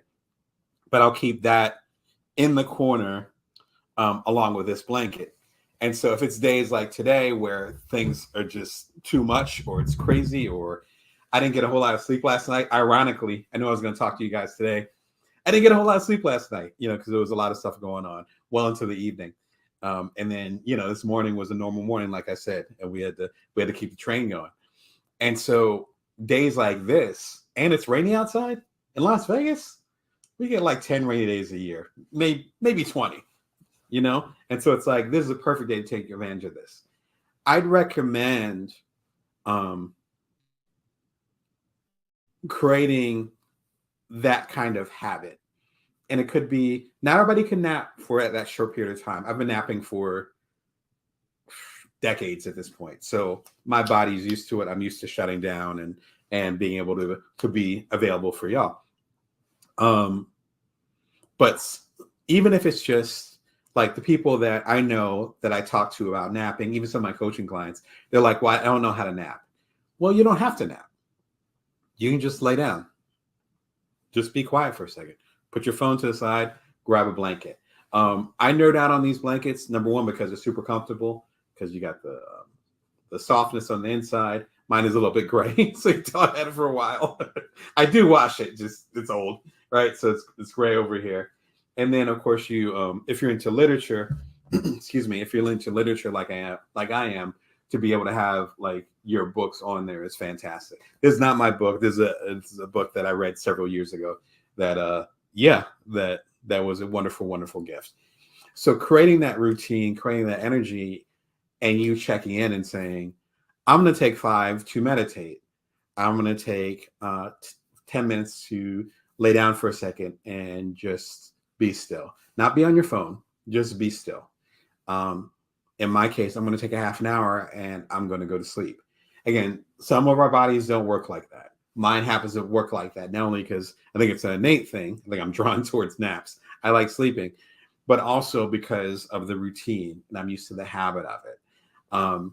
Create some type of habit, and a blanket can be part of it, that allows you to go into that rest mode. So I think that's the thing that we need to address, is that it might not be realistic for you to get 8 hours of sleep every night. I have to try really hard to get 8 hours sleep every night. I know my wife does too. Like, it's just, you get the kids to bed, and then, the dishes still need to be done. And then to organize things downstairs so it's ready, and if it's school day. If it's not a school day, okay. But if it's school day next, you got to get their clothes together, and then you have to make sure that whatever lunch you're doing, it's unthawed or whatever, and then get it, and it's just, and those details, you have to wash clothes if they got them dirty, particularly on like a wet day like today. Like, those things add up. So I think it's important, personally, I think it's important to not feel, again, guilt, like you should be doing something, or shame because other people see me doing it and you have a hard time doing it, that you're not getting like 8.5 hours of sleep a night, which I think is like the recommended thing. That might not be realistic. And again, we got 2 kids under 10. Like who gets 8.5 hours sleep every night? You know what I mean? Like, we get the gray hairs and all that for a reason. So it's important to understand where you're at compared to, say, some of my older relatives who are retired. They get 10 hours sleep. Good for them. But as they acknowledge, a lot of them are grandparents. So as they acknowledge, they know that we're in a different space. It's like, wow, you're going to be sleep deprived for a little while. So how can you stave off that sleep deprivation? One of the things is sleeping deeper, which, as I talked about with Matthew Walker's book, he talks about that. So you can sleep deeper for the amount that you're sleeping. He even breaks it down into, I think we sleep in 4-hour cycles, if I remember correctly. I read it like 2 years ago, so forgive me. But I think we sleep in 4-hour cycles. So, you know, doing getting 4 hours sleep might actually be more powerful than getting 6, because you're not getting half a cycle. And if you get half a cycle, you end up being more tired. He gets into that. Do not take my word for it. I'm just trying to quote him here. But so there's hacks you can do, for lack of a better term, to sleep deeper. There's also the element of getting rest during the day. And, you know, my wife and I are at the sweet spot where our kids are still young, so they still need us and they want us to tuck them in and all those little details that come. It's a beautiful time in that sense. And we're spending more time with them than we probably will for the rest of our lives. You know, I try to keep that in mind when they drive me crazy. But then it's the other end of it where they're at school right now. And so for 6 hours a day, we actually have space. Even with us working remotely from home, we have space. In that space, you might be able to squeeze in a little bit of rest, you know, or, you know, we just got a new video game system. So maybe the kids are playing the video game system and then I get that 10 minutes of quiet time in the other room. Little hacks and details like that. These blankets could be part of that. It might not be this blanket. I rock with these blankets big time, but it might be another thing. I also crochet, which I think I talked about in previous episodes. So it could be like a blanket that someone made for you or that you made. Some type of routine, doesn't have to be every day, but some type of routine during the day that might compensate a little bit for the rest that you're lacking at night. So again, if you're not able to improve your amount of sleep, maybe you can sleep deeper, and or you can actually find ways to rest during the day. If your kids are under 5, it's kind of tough because they're not in school, and those first 5 years are pretty brutal. So you're just going to be, you're not going to have that break during the day unless you have family members or a nanny or other people that can take care of them during the day. We often didn't have that privilege, so we were juggling on 2, 3, 4 hours sleep most of the time. Now we're in this privileged space, but there's going to be a certain space where we can get a lot more sleep. But until then, you got a good 10, 12, 15 years. Same thing if you're taking care of older relatives or other dependents. So yeah, work with what you got. That's what I'm trying to say. I know I took a long way around the barn for that one. The last item I would recommend, which is an unusual one, is the Nest thermostat. Actually, I dug mine out of the garage because we have them in the we had the boxes in the garage. We got them in when we moved to Las Vegas about 3 years ago, and we moved into the place. We got them in probably about a month or two after we moved in. And I'm gonna be frank about it. Well, let me talk about it first. This is an automated thermostat, and so there's 2 big benefits to it. The first thing is that it will automatically adjust based on your habits and based on the weather outside. And so it didn't go as high last night because if you heard at the top of the show, the temperature dropped probably about 20 degrees this morning, and we had really heavy thunderstorms, lots of rain. The boys loved it, so they're playing in the rain this morning. But so it dropped. So our thermostats, and we have one upstairs, one downstairs, automatically adjusted, right? The second thing, though, which is killer, particularly if you live in like an extreme climate, like the middle of the desert, like we do in Las Vegas, is that you can actually use your phone to remotely control it. And so if we're going on a trip, like a road trip, or we're going to see one of the in-laws or my folks or whatever, what we'll do is we'll be able to use a phone and say, all right, turn up the inside temperature to 85 degrees, which is really warm, right? 85 degrees, but we're not at home. And it's like, cool. So then, well, opposite of cool is hot. And so it'll adjust to it. But more importantly, when we're coming back home, maybe like 2-3 hours before we get home, they'll be like, all right, let's go ahead and turn on the air conditioning. And then we can turn it down to, say, 72, or we usually have it higher, but down to 72. So by the time we get here, it's not, a sauna. Because here in Las Vegas, I had some, my teenage years in Michigan, so sympathies to you because you're dealing with the other extreme. Here in Las Vegas, it can get to 117 degrees during the summer. I can say 117 because for the 3 summers we've been here, it's hit exactly 117. Usually like June, July, just 117 for no reason. And it usually doesn't go to 120, but we'll see. But 117 is it. So you don't want to be coming after being traveling for a week. You don't want to come home to that. The reason why I suggest the Nest thermostat is that it goes back to what Matthew Walker talks about, also what a lot of other scientists talk about, as far as temperature being essential to how well you sleep. The last thing I read, I don't know if it was in Matthew Walker's book, again, the aforementioned Why We Sleep, or if it was from some other content. It's probably a combination of a few of them. I was reading that the ideal sleep temperatures are in the 60s. 68 comes to mind. And so we have a much easier time getting into that deep sleep. I want to say REM, but there's some other cycles too. But let's just say deep sleep. We have a harder time getting into the deep sleep if the temperature is too hot. Excuse me. While we're awake, our definition of too hot, our tolerance is a lot higher. Like right now in our house, it's probably about 74 degrees, which is fine. I might sweat a little because I have the blazer on. It's a thick blazer, but it's fine. It's fine. It's fine. That's what we normally keep it at. When you go to sleep, though, those cooler temperatures actually allow you to engage into the deeper sleep more.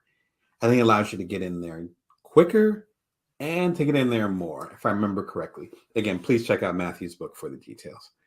And so that thermostat control is really important. Me being the local handyman, that is not my background, but we own a house. I'm the handyman of the house. I'm the one that actually installed the 2 Nests, and they were fairly straightforward. I am really into tech, but I am a software guy. I did 2 startups, so I'm a software guy. I'm not a hardware guy, but I was able to install it. I think the one that we did downstairs, which was my first one, probably took about an hour, so it took a minute. And then the one upstairs probably took 15 minutes because I knew what to do. And it was really straightforward. You take out your old thermostat. If you own your own house, please don't do this in an apartment or your mom's place. Please do it in your own house. But you unscrew it, take it off the wall, and then there's I want to say like 3 wires, and they're all colored. And then it ties into these, and the slots are also colored, and you go from there. And it's absolutely worth the time.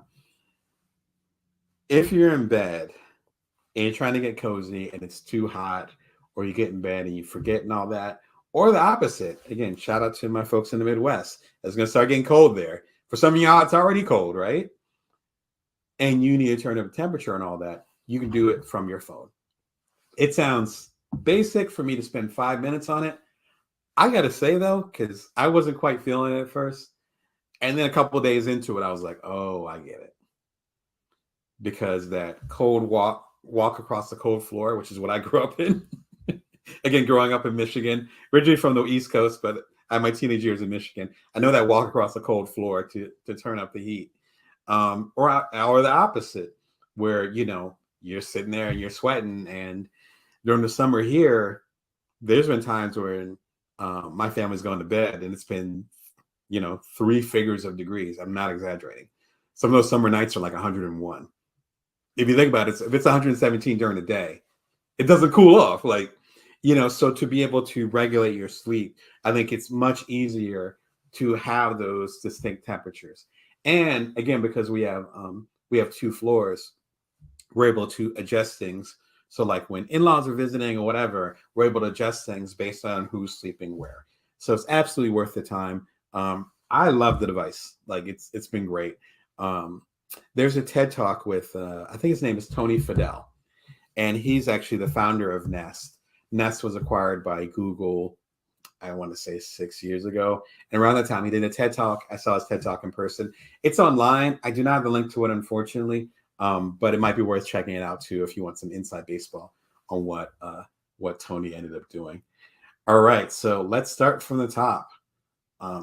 I recommend Why We Sleep by Matthew Walker.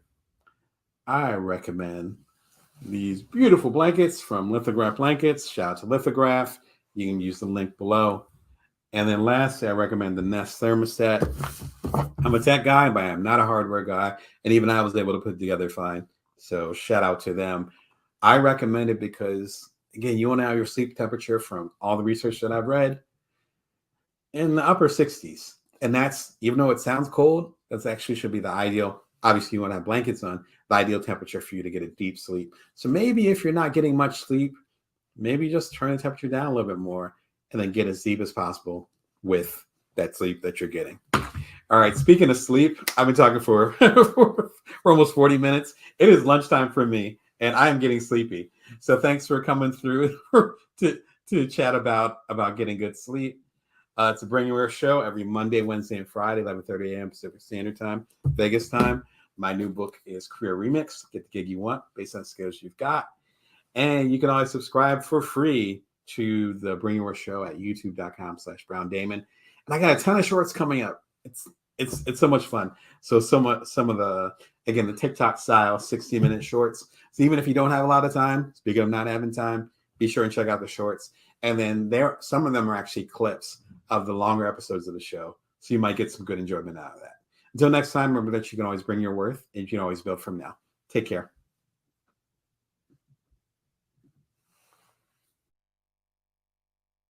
Welcome. It is the Bring Your Worth show. My name is Damon Brown. I'm the host, executive producer, and all those many hats that I wear. If you're a fellow solopreneur, side hustler, if you're a fellow grinder on the side, I don't mean the app, but I mean as far as doing things on your own. You understand you're wearing multiple hats. I am bald, but I do wear many, many hats. Welcome. This is your place. The Bring Your Worth show comes to you every Monday, Wednesday, and Friday at 1:11 p.m. Pacific Standard Time, Vegas time. Note the new time. The show's been around for 300 episodes. 300th episode, I think, was 2 weeks ago. I think I'm with this episode 306, 307, something like that. Any of y'all keeping score? That's what's happening.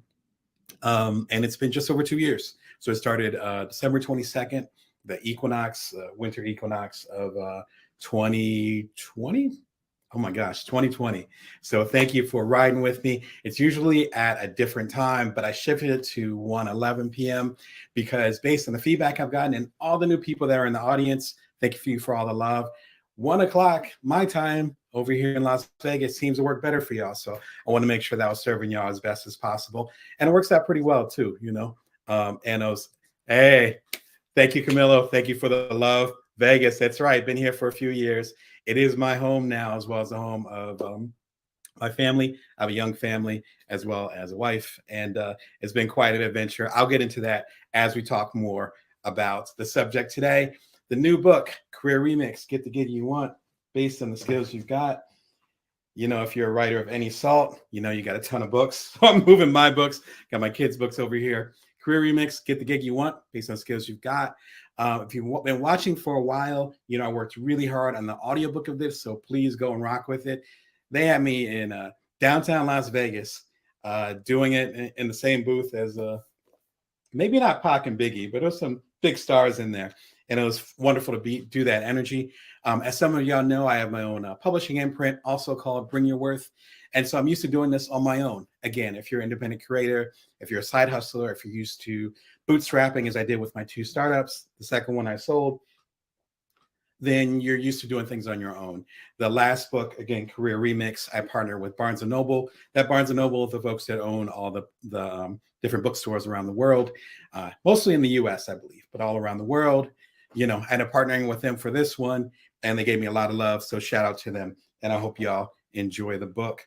If you're over on Amazon Live, you'll go and see the links to all the stuff I'm talking about on here. If you're watching on the YouTube channel over at youtube.com/Brown Damon, or on LinkedIn or the various places, then you'll see the links right down below. All right, let's get to the point. Today we're talking about improving inner peace. Yeah, it sounds tough. I'll give a quick example. I have a free newsletter at joindamon.me. You can get it there at joindamon.me. It comes every Wednesday at 5:55 a.m. And I send a message out saying, hey, I'm having a live Q&A. I usually have a live show on Wednesdays. So I have Monday, Wednesday, and Friday, 1:11 p.m. Wednesday shows are usually live like this. And I was like, hey, listen, it's been a stressful handful of years. And I talked about the three P's I was dealing with. I was being productive. I've done 8 books in the past 6, 7 years. I talked about being a parent. And so I have 2 kids. Eldest one is 9, youngest one is 6. And so guiding them, and I'm the primary caregiver. And the last one is obviously the other P, the pandemic. And I got a few messages back from my longtime readers. I've been doing a newsletter for several years now, probably about 10, 15 years, every Wednesday. And they were like, hey, are you good? Are you okay? Because you're talking about stress and you're talking about how hard it's been over the last few years. And that's one of the difficult things that I've found with mental health. And you can give it a shout in the comments, or, throw an amen in there or whatever, if you hear what I'm saying, where part of the challenge is just talking about it. I remember I had many, many years ago, I decided to get some therapy, and I was just going through a lot of life changes, a lot of heavy stuff. And I told a relative about it. I was like, hey, I'm going to go and check out this guy. He seems like he's cool, or it might have been after the fact, after I had the first session. And they're like, well, what's wrong? And I was like, well, this is going on, that was going on. I won't bother you with the minutia. And they're like, but are you okay? Like, why are you going to see somebody? And so what we often get confused with, particularly with people of color, let's be specific, particularly with Black people. I am African American. But then also I have other relatives in my family who are other people of color. And us talking about it usually doesn't happen until it's way the hell too late, where it's like, I'm on the verge of suicide or some extreme situation. I'm about to have a nervous breakdown. I'm about to do this to someone else or to myself. There's a long history behind that. I've written articles about it. I've talked about it in some of my books. So if you're familiar with my work, you know what I'm trying to say. The thing is that we have to learn to be ahead of the curve, right? So we have to learn to be ahead of the curve. And exactly, how do we normalize self-care? That's exactly my point. Thank you. How do we normalize self-care? And, you see a lot of people that are chiming in are people of color. And so that is something that's a really big discussion in our community. Like, even if you see we call it the thumbnail, and I can't show it because even though I've had the show for 2 years, I'm still learning technology. But if you see the thumbnail for this, before you clicked on it, it was a young African-American woman. That was on purpose, because we often do not have those kind of discussions within our communities, particularly African-American communities. African-American, I'm an African-American, that's community I know the most. And so that's why I'm speaking on that. You might find that in your community. It could be the Irish community. It could be the Ethiopian community, but you might be able to resonate with some of the stuff I'm talking about. With my generation and younger, and I'm approaching middle age, if not middle age, depending on how you count it, we're more willing, I think, to talk about those types of things. And part of that is because of emotional intelligence being defined. Shout out to Daniel Goleman and Brene Brown. You'll find a lot of that stuff, again, on my main YouTube channel, at youtube.com/Brown Damon. A lot of discussions with them. And now it's become, as was said, normalized to talk about those things. But we're one of the first generations to do that. And so emotional intelligence is actually a term that my 6 and 9-year-old kids know, because they've seen me use it. They've seen mommy use it, my wife use it. Like they've seen that context. And so I want to kind of help us push that along. And so today I wanted to address or give a few tools that help me along, and are still helping me to this day. Some of them are books, some of them are tools, some of them are apps that will kind of help, whatever you might be having a challenge with. Or if you know people that are having a challenge, you can share this with them.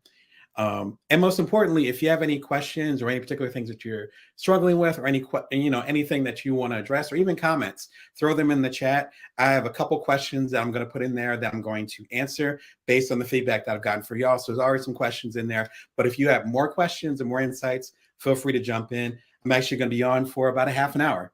So let's hop into, why don't we hop into the first question? Because that kind of connects to the stuff we're talking about. one of the questions that I've heard the most is, how do I make time for self-care? And I've talked to my best friend about this. I've talked to other people about this. I might even said this on a couple recent podcasts, that most of them are available again at youtube.com/Brown Damon. One of the challenges is that we need to kind of remove the self part out of care, because it's just care. When when my kid has a boo-boo, I'm not like, oh, okay, I have to do kid care. It's like, no, it's just care. I care. If my wife's having a hard time and make sure she's good, that's not like wife care, right? Partner care. It's just care. It's like, I care about this person or this thing, where the case may be, and I'm going to go take care of it. And I've stopped saying self-care.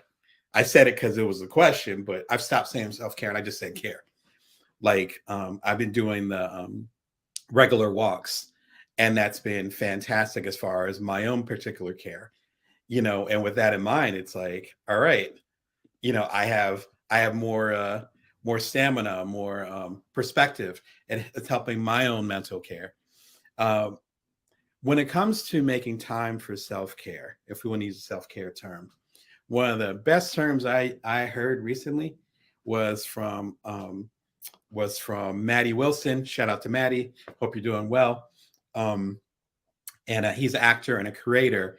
And they talked about something being the smallest unit of joy. The smallest unit of joy. I'll go ahead and throw a little bit more information about it in there. But it's about making the smallest unit of joy.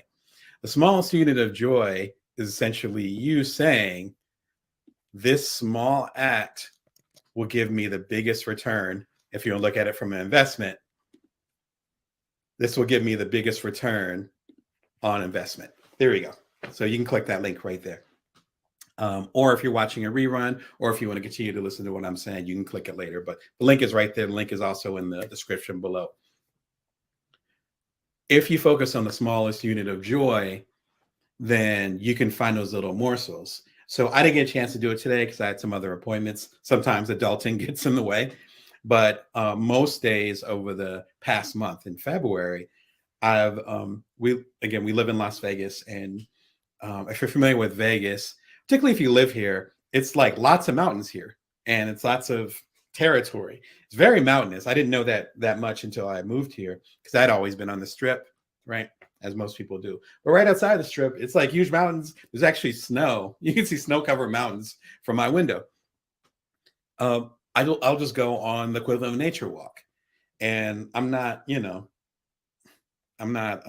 Davy Crockett or anything. It's not that intense. I just take a walk, and being in the fresh air, seeing nature. I'm a big animal lover, so people are walking their dogs or whatever the case may be. Being connected to that gets me centered. And I'm like, okay, I'm ready to handle the day.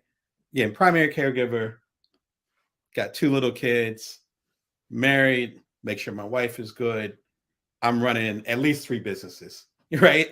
And then I'm actually consulting and writing for other organizations. So it's just like, where do I find time for me? Well, you have to make the time.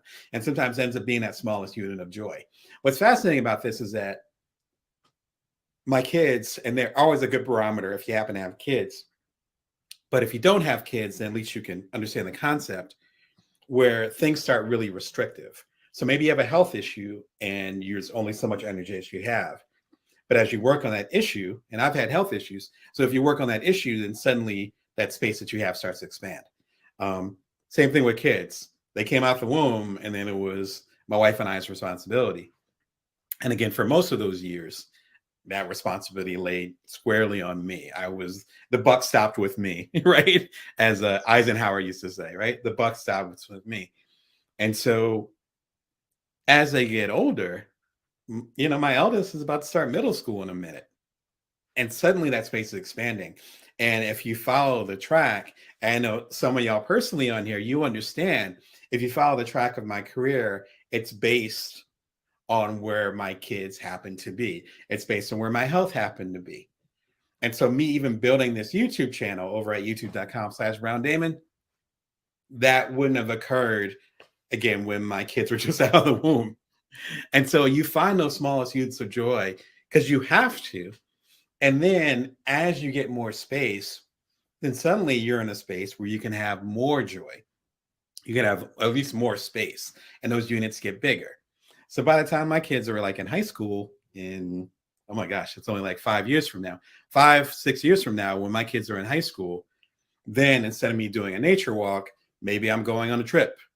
Maybe I'm spending the day downtown in Vegas and I'm working in there and I'm in the environment. Maybe I'm having coffee with one of y'all when you come through.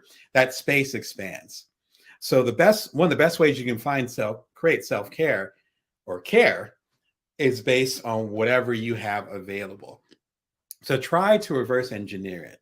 Not to say, because I love traveling, not to say I love to be, Mardi Gras was yesterday. Shout out to all my New Orleaners.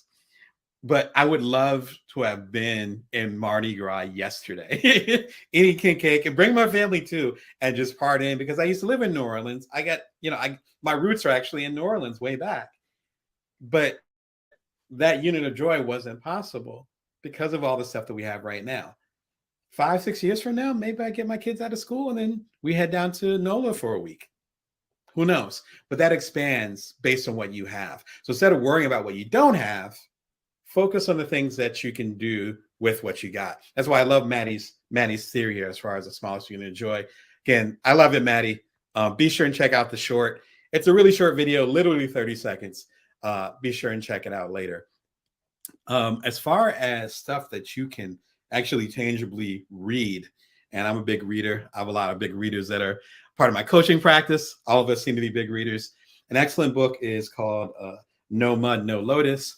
You can see there's food and rips on this copy, which is always a good sign.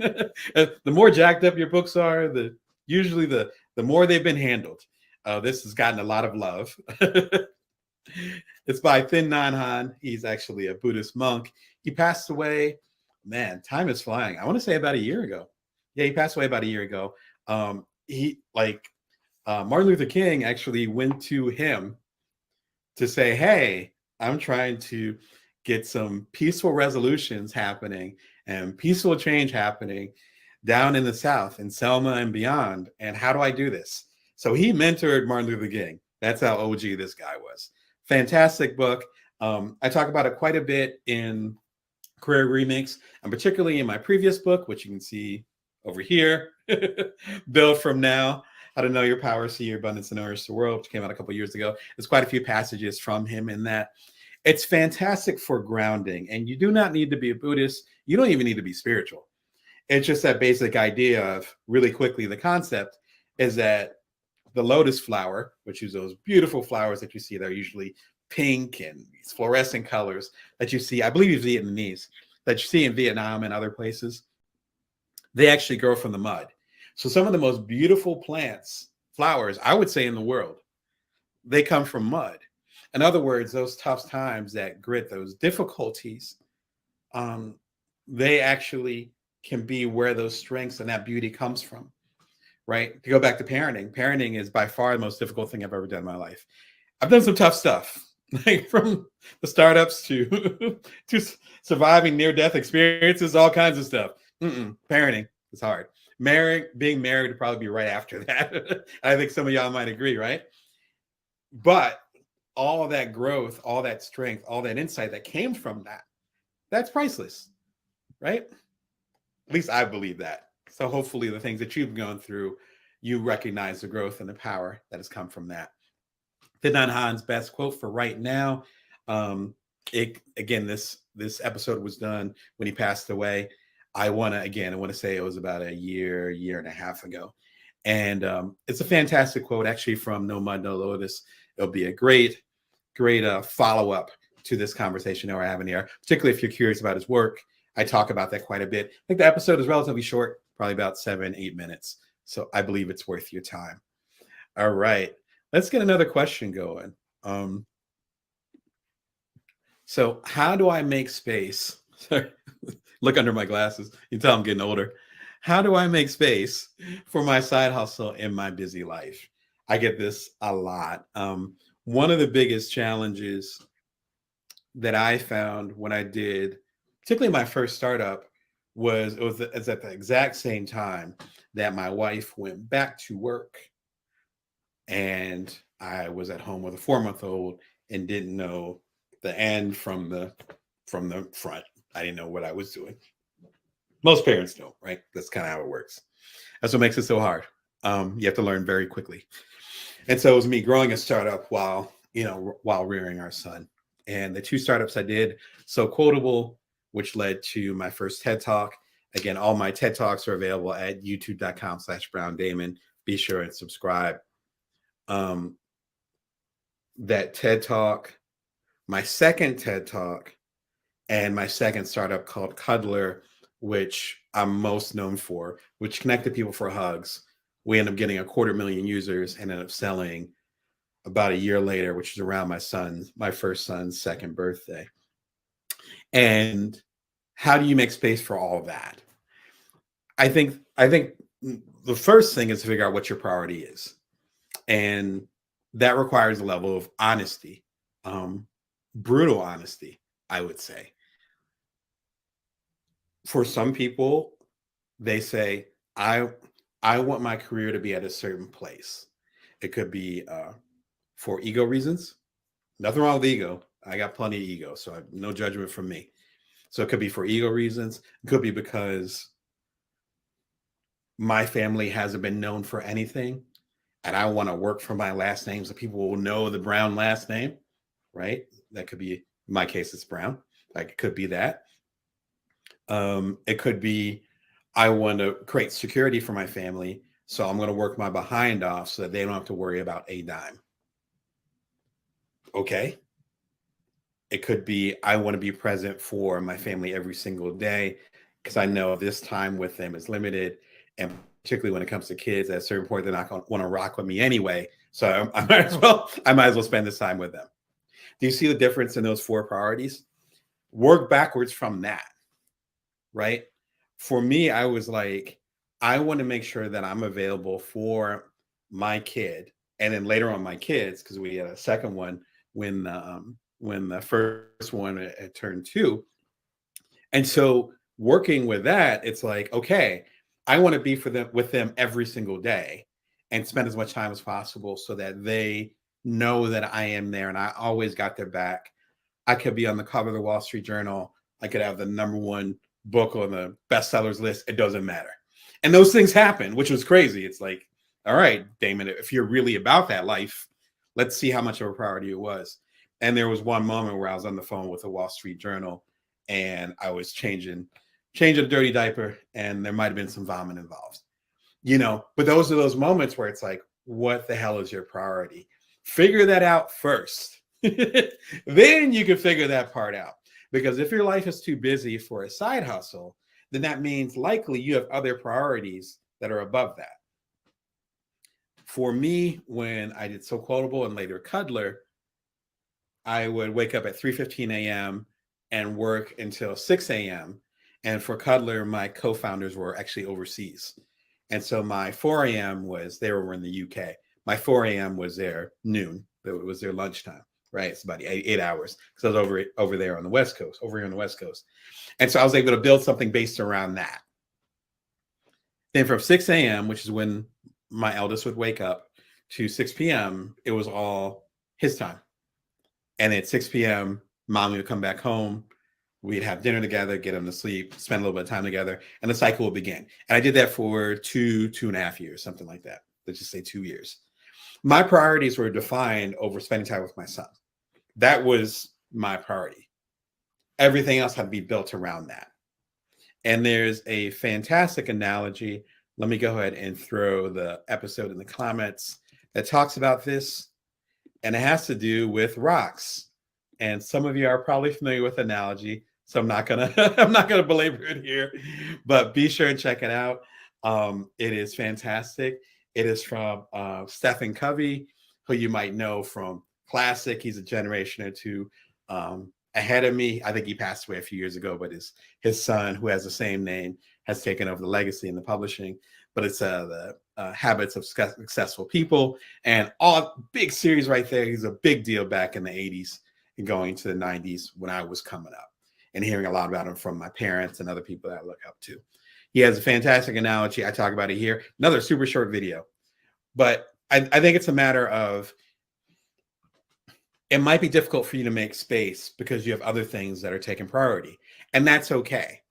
Again, I couldn't launch a show like this or do the three times a week commitment.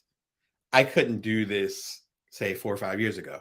So I was busy writing the books. Again, I've done 8 books in the past 6 years. So I was busy writing the books. I was busy doing this. Exactly. Make room for your big rocks first. And it breaks it down. Again, be sure and check out the video and you'll learn more about that. And so figure out the timing of your life and if it fits. And I think that's where some of our frustration comes from, as far as saying, I'm too busy to do my side hustle. In reality, you're actually not too busy. You just have other priorities. If you're willing to literally drop everything, you'd find time for that side hustle. But it doesn't make any sense with your priorities. Heck, he said, so I can't be doing all-nighters because I'm not going to be good on my job and my boss is already on me. That's a priority. That's okay. Again, this has to do with self-awareness. And so if you're aware enough to know that that's the priority, then rock with that. Just understand that there's going to be a certain amount of leeway that you're going to have to give to your life, right? And if you don't have that flexibility, then you might look at it in a black and white way. And it's like, it's not black and white. It's not black and white. Speaking of things that are black and white, in fact, I should have brought it up at the beginning. How do I get mental health support? This is so important, particularly for people, again, in the more minority communities, such as myself, people of color, people in the LGBTQ community, even as far as women, where there isn't as much support for some of the more marginalized communities. I hate the word marginalized, but I can't think of a better word right now. So forgive me if that, right? There's better words than that. But if you need the help, a great place to start is Psychology Today/US. If you're in the United States, I know I got a lot more viewers now. If you're rocking outside of the United States, still go to Psychology Today. I think they have it available for a lot of major countries. But for the US/therapist. It's a place to start. That's all. Some therapists aren't going to be right for you. I am a business coach. I coach entrepreneurs, side hustlers, solopreneurs, people who are grinding it out like yourself, trying to make an impact in the world. But you can't make an impact in the world if your inner world is all jacked up. We see this, not mentioning names, but we see this with founders, with co-founders, with creators who do not have their stability in order. And you see them rocket up to fame. You see them having the shine, all that good stuff, and then they kind of lose it. That's not to judge them. I've been on that rocket ship a couple times. It's hard. Whether you have a best-selling book or you got the #1 app in the world, it is hard. I'm not trying to say this stuff is easy. That's why I'm a business coach, to help you on that journey, because I know how hard it is. What I am saying is that if you don't fortify your inner world, then how can you make an impact on anybody else or anything else? How are you going to do that? And once you hit that fame, and on the main channel, again, at youtube.com/BrownDamon, I'm sharing a lot of clips from these cultural icons who lost their way or got into trouble or lost it all and tried to figure it out. That was because they were dealing with so much inner stuff. And then they hit that rocket to fame. And I'm not one to say that if they're ready or not ready. I'm not one to judge them. Some of their successes I cannot relate to because it was on such a magnitude. I am far from an icon. So it was on such a magnitude, I cannot relate to that. What I can say, though, is that for the success that I've had and for those dreams, again, the best-selling books, the #1 apps, the businesses that I've sold, having those dreams come true and it being the ultimate test of how solid my inner world was.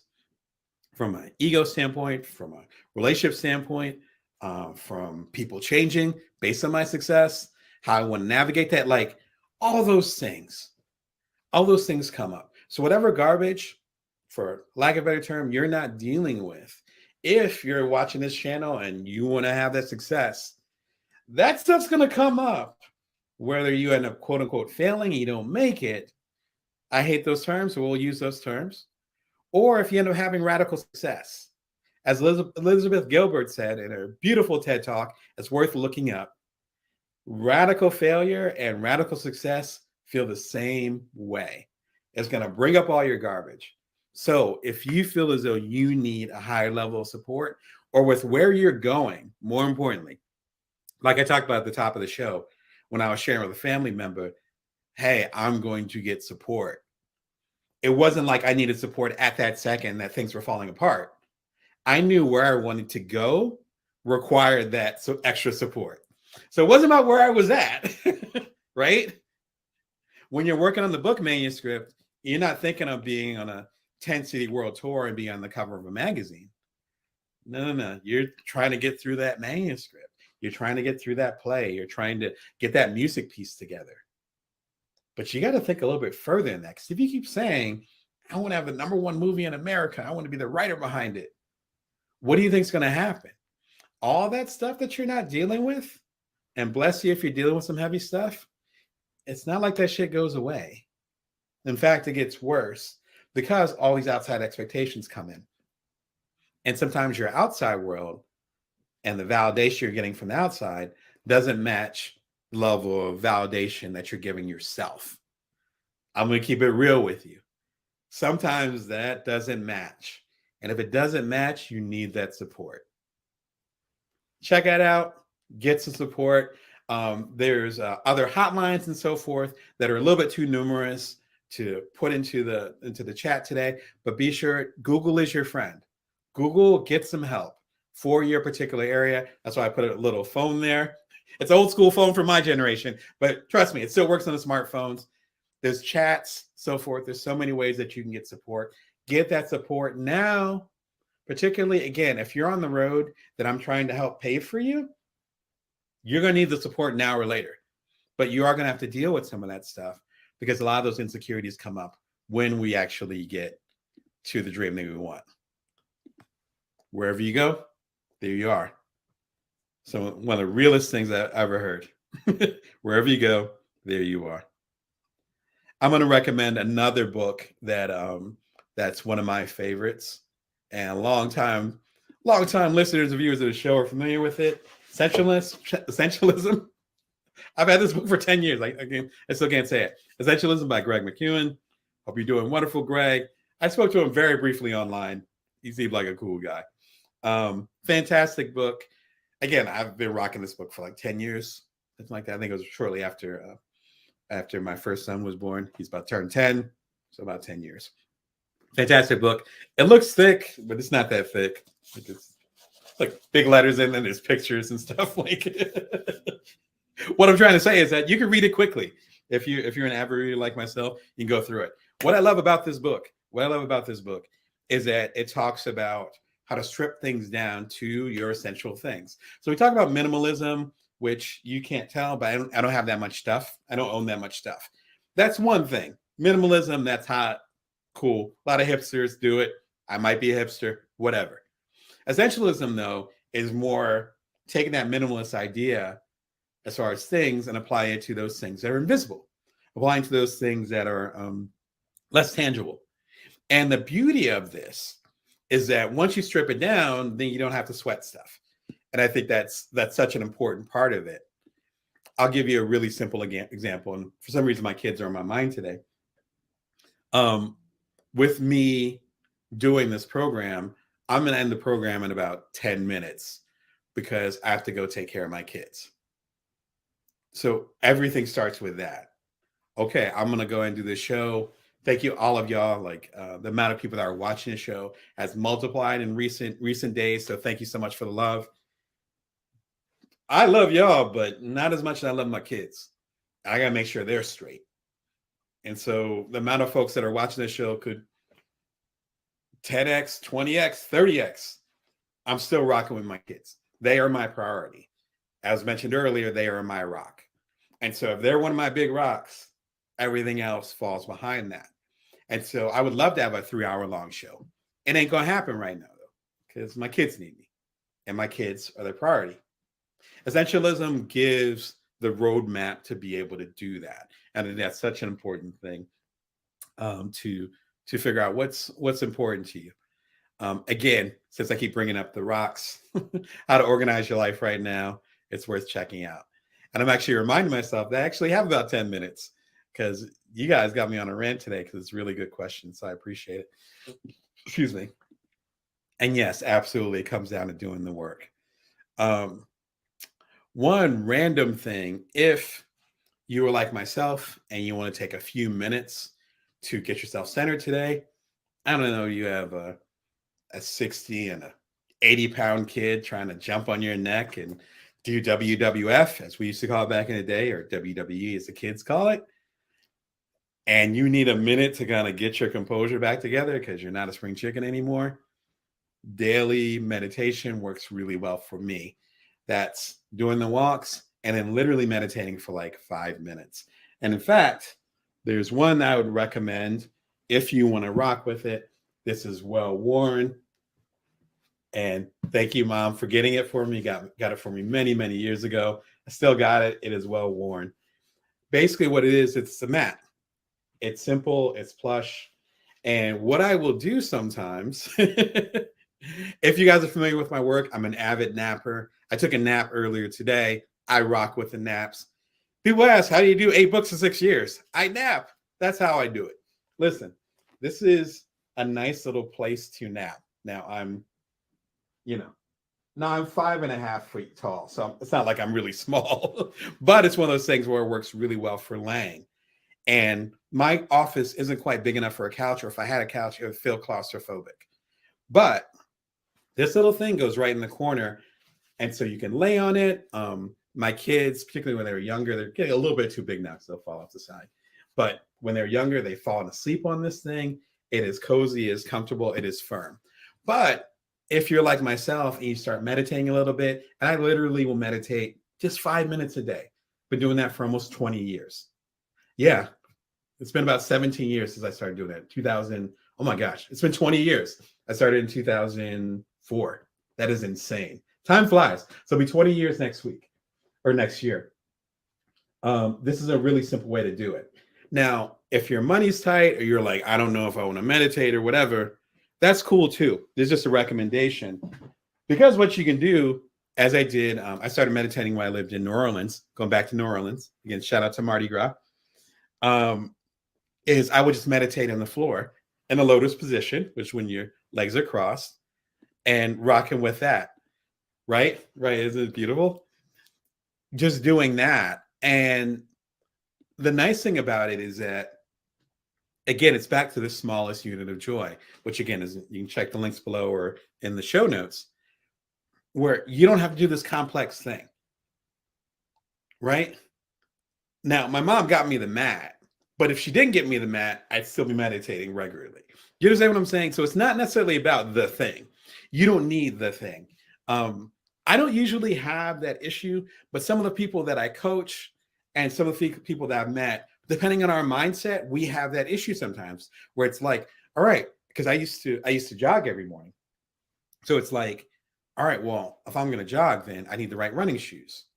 And then I need the right outfit, the right shorts, or, I need the right protection, particularly if you're a woman, it's like, I need the right bra for it. And I need this and that. And there are certain things that you need. Yeah, sure. But at a certain point, it's like, how much more do you need before you actually start? And that's one of the things that I espouse a lot in my books, including Career Remix, and that I talk a lot about as a coach, and even on this show, is you can start right now. And a lot of the things that we feel like we need to start, we need to have to start. It's really the resistance. Shout out to Stephen Pressfield, or it's the ratchet. Shout out to Seth Godin. Like, I can, all of us have names for it. It's that, I'm gonna be blunt about it. It's that bullshit that stops you from starting. That's what it is. Inertia, the ratchet, resistance, whatever. You haven't started yet. You got to start at a certain point. That is part of mental health, because sometimes we put so many mental barriers. I can't even get it out. We put so many mental barriers on our mind that we're actually not moving forward. And it's like, wow, is that what we're going to do? We're just going to sit here until we get the perfect shoe. We're going to sit here until we get the perfect Apple Watch so we can watch our time. Oh, I don't want to start yet. Nah, start today. Start today. This is part of that. So, so I have a slight amount of guilt with recommending a meditation mat because, if you meditate for a little while, and I'd already been meditating for quite a few years when my mom got me that mat, then it was perfect. I'd already been in the habit. But if you feel like you need to get this mat and then you'll start, that's not how this works. That's not how any of this works. A couple other recommendations. Two apps that I would recommend, and one is called Calm, and the other one is called Headspace. The links are right there. These are linked towards Apple because I know the Apple stuff. I'm pretty sure they're available on Android too. So sorry for the Android users, but just look them up and you can find them. But the links are right there for fellow Apple users. These work because you can take them with you. I had already been meditating for several years by the time Calm, and I think Headspace is a little bit later, but correct me in the comments if I'm wrong. I think Calm came first. At least I heard about Calm first. I'll put it like that. I'd already been meditating I've been meditating for almost 20 years. And so, by the time the smartphone revolution happened, and when I started meditating, smartphones weren't even around like that. The iPhone wasn't even out. And so I was already in that space. But I can speak for Calm in particular. We've used it with our kids. My wife has used it. I've used it occasionally, but again, I got my own practice. So it doesn't quite work as well with me. But there's storytelling, which works, again, really well with the kids. A lot of famous actors have done it too. And of course, I'm blanking. I think Idris Elba did one a year or two ago. But famous actors who are known for their richness and their voice. Again, Idris Elba has a fantastic voice, like lulling you to sleep, that kind of vibe, or calming you down, dealing with anxiety.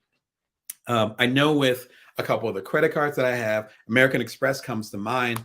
I know with American Express, they had a deal where if you had an Amex card, which is what they call it, then you could actually get a year of Calm for free, which is actually how I got into Calm and got it for my family. So they had a deal with that. I don't know if they still have the deal, but feel free to check it out for the credit cards that you own. Headspace, very similar. I'm not as familiar with Headspace. I've never used it, but I've heard it recommended a lot.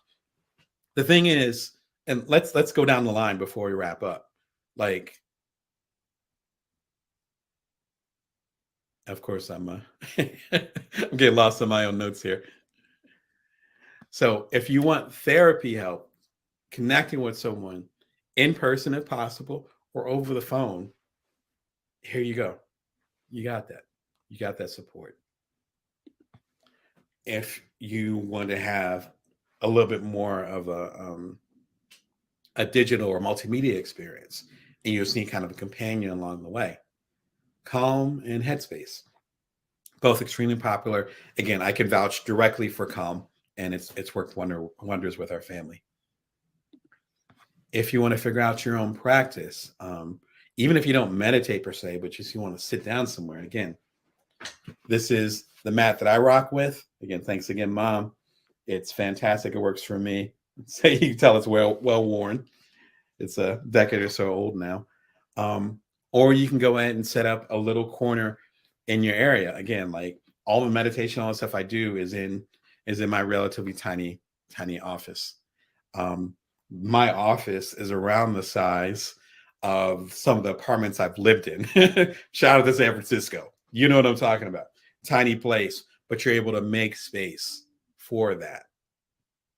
And lastly, there are books that will help you along the way. Thich Nhat Hanh's No Mud, No Lotus. Again, has been a constant companion for a couple decades now. Shout out to my wife because that's how I discovered this book. And Essentialism by Greg McKeown. Really, really important part of it.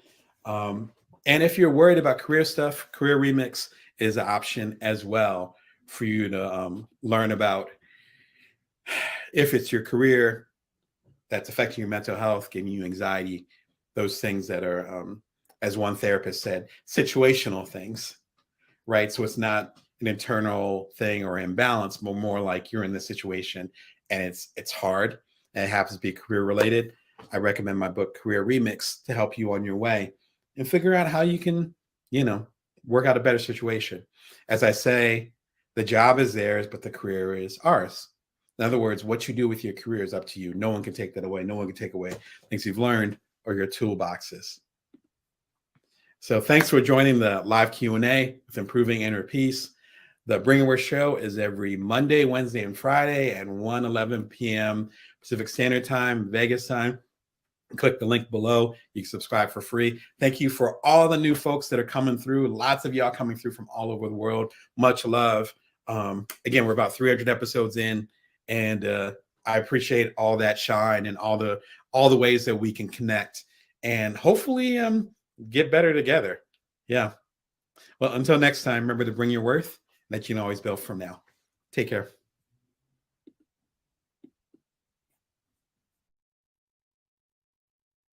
Hey, welcome. This is Bring Your Worth Show. My name is Damon Brown. I come to you most Wednesdays and Sundays at 1:11 p.m. Pacific Standard Time, Vegas time.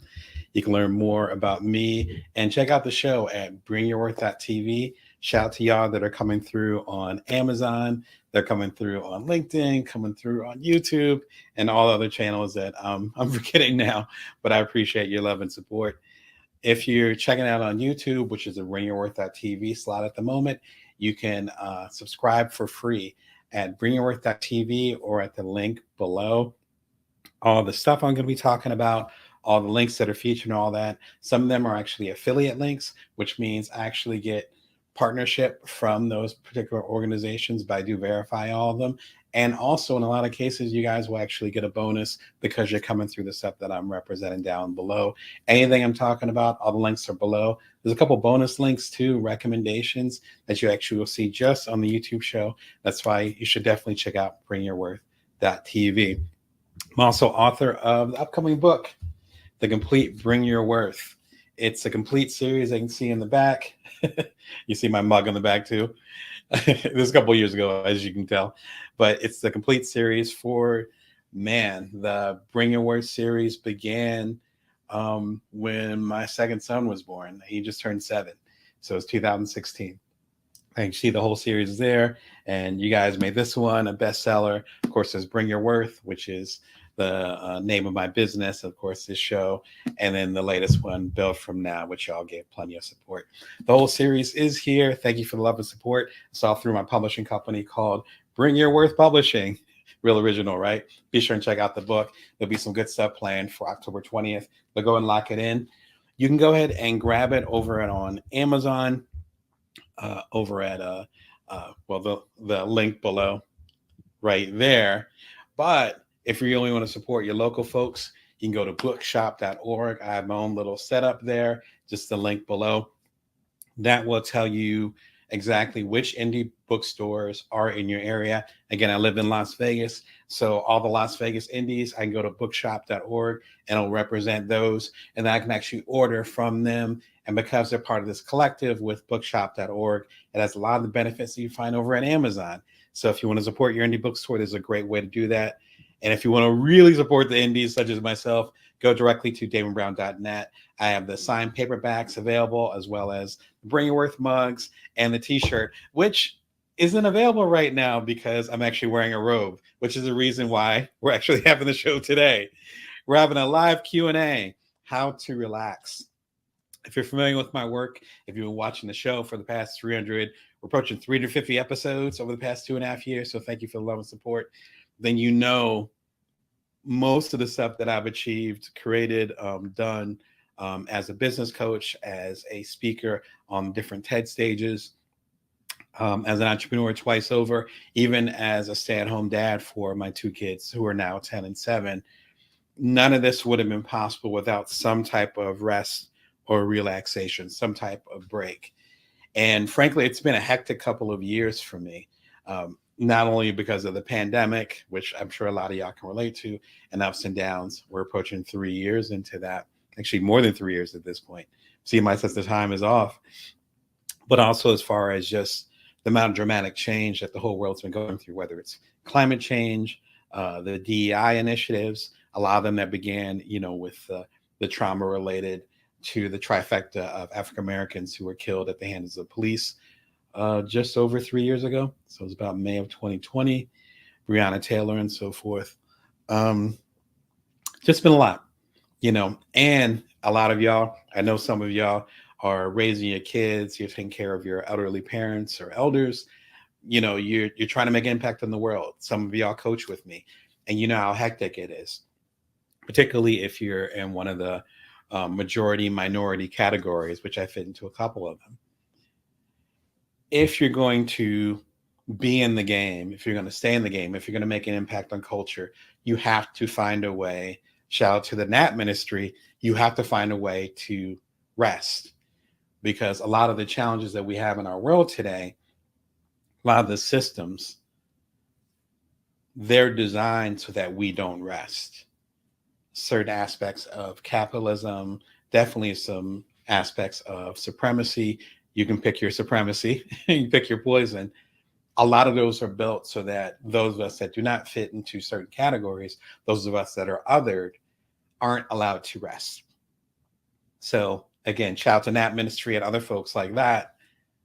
Me actually having a robe on in the middle of the day and then picking up my kids in an hour or two and actually playing Legos with them and being fully present for them, that in itself is an act of rebellion. And so if you're going to make an impact in the world, as I talked about in my latest independent book, Built From Now, which is, of course, included in the Bring Your Earth collection, if you're going to make an impact in the world, you have to find a way to create solace. Otherwise, you're going to be tired out before the fight even begins. And so with that context, you have to find a way to rest. And that's how you're going to get your energy back up. Today, a lot of the items I'm going to talk about, a lot of things I'm going to talk about are related to ways that I rest and ways that I'm able to recuperate from, different challenging things that I deal with. And I'm sure you deal with too. So let's get into it. First one is the obvious one. It is the robe. I am rocking the Riley 4-layer robe. Shout out to Laura and a few of my other friends, you know who you are, who recommended this robe. I want to say it was about a year ago. Had to be sometime last year. And I was like, look, I'm in a robe since I did live there, since I was in college. That was a long time ago. You can tell by the grays. And I'm like, I need a grown man robe. Like, I need a robe. And this was recommended by quite a few of my friends. This is actually a 4-layer robe. It feels nice and silky. I was able to get it on a nice discount. I had when I looked up the link to Riley, and I like all their products and I support them. They're a good company. When I went to look up the link so I could share it with y'all, I realized how much of a discount I got on this robe. And so they have really good sales. I think I got this robe for more than 50% off. So the things that I'm highlighting here, you're not required to break the bank. In fact, in some cases, for a lot of us, money is actually a stressor. That doesn't mean that we shouldn't spend money and or take care of ourselves. For me, this is a really simple accoutrement that if I'm having a long day, or I like taking baths, or if I'm taking a nap and I'm just getting up, I'm just getting my day started. And I usually start my day pretty early in the morning so I can get my kids out the door, all these different things. This is like that slight touch that feels good, that allows me to feel centered. Now, I don't think this one's available on Amazon. I think this joint is just available through Riley. I have the link down there. Again, I'm part of their affiliate program, so I get something out of it, but I think you guys also get a discount out of it. So again, I want to be upfront about that. And I think they have some sale going on when I checked on them earlier this week, but you can check it out. I think for new people, I think they end up giving 15 to 20% off if you never bought from there. Take advantage of that. I know I did. Again, I was looking at my old receipts. I was like, wow, there's a good opportunity here. I think this kind of stuff is important because you have to do you as far as what makes you feel good. For me, it's a nice, comfortable robe that just calms me the F down. It's like me walking around in a blanket like I did when I was a toddler. It just calms me down? What are the things that calm you down? I think that's a really important question. And if there's some type of item or there's some type of idea that calms you down, let me know in the comments. I had some tech issues earlier today, so I was not able to get the questions in there. So I'm actually going to put that question in there right now. Thank you for indulging me, as my technology had another another thing that it wanted to do instead. So, when life is like that, it's like, what are you gonna do? Here you go. What calms you down? Is there a particular item? Is there a particular song? What makes you feel good? You know what I mean? And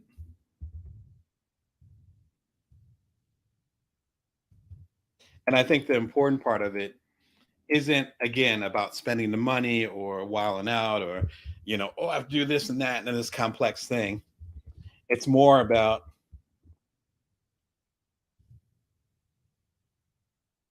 cool, thank you for waiting, because my technology again had its own thing in mind today. And so it's important to know what calms you down, what gets you to where you need to be. Because again, I gave like a really brief description as far as all the things I've been juggling. And the thing is that, to quote Seth Godin, shout out to Seth, whatever you're trying to do, it's not going to get easier, right? So if you're trying to start a business, if you're trying to make an impact in the world, it's not going to suddenly get easier tomorrow, because we get older, usually our responsibilities increase, things of that nature. Aside from kids and they grow up, aside from that, for the most part, our responsibilities just increase as we get older, right? And so, and it depends on the situation with the kids. And so it's important for you to know what those triggers are in a good way to get you there. My robe is part of me getting there. Me meditating, and I'm looking at my meditation mat right now. Me meditating is getting there, and I'll share some links to some previous episodes where I talked about all these different things. Right, part of that vibe. If you want to check out a previous episode, another live, which I think I did, I want to say about a year ago, is travel without leaving home. I'm really into traveling. I've seen a lot of the world. I want to see a lot more of it. Luckily, I saw a lot of it, before everything kind of shut down a few years ago. And for me, that's part of how I find and create peace, because it gets me out of my element. It gets me out of, excuse me, whatever challenges or intense things are happening in my life. And it's not a matter of like running away from them, because they're still going to be there. You know what I mean? But it's more about, what are you doing to actually find peace within the environment that you're in? One of my favorite, there's a bunch of stories that talk about this, but some of my favorite stories talk about how there's the guy or gal who goes to find out the meaning of life, from a monk who's been isolated.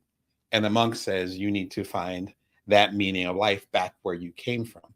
In other words, it's not a matter of you, let's say, running away and then not dealing with whatever's happening at home. It's about you getting objectivity about what's happening at home and then coming back. And when you come back, you find a positive way to deal with it.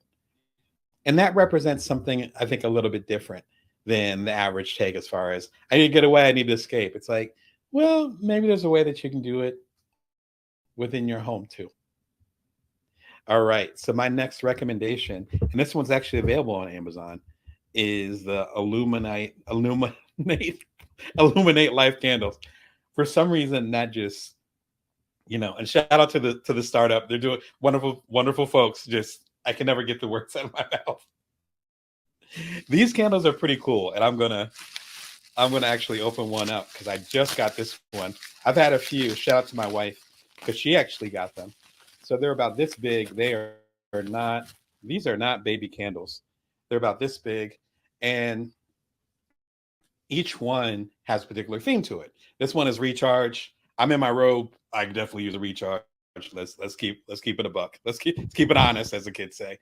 And so this one's called Recharge. And what it is this one is actually citrine. So it's like citrus. It's crystal infused scented candle. So however you fall on crystals, that's fine. That's okay. Whatever you represent. These smell really good though. And my wife actually had a couple of them and she wasn't rocking with it. And I was like, I'll rock with it, see what's going on. I'm more the candle person in the house. And I went through them like a mug. So it's a couple cool things about these. The first thing is that they come with really long matches. Keep them away from the kids. I certainly do with mine, which makes it super easier, a lot easier to go ahead and light them. The second part,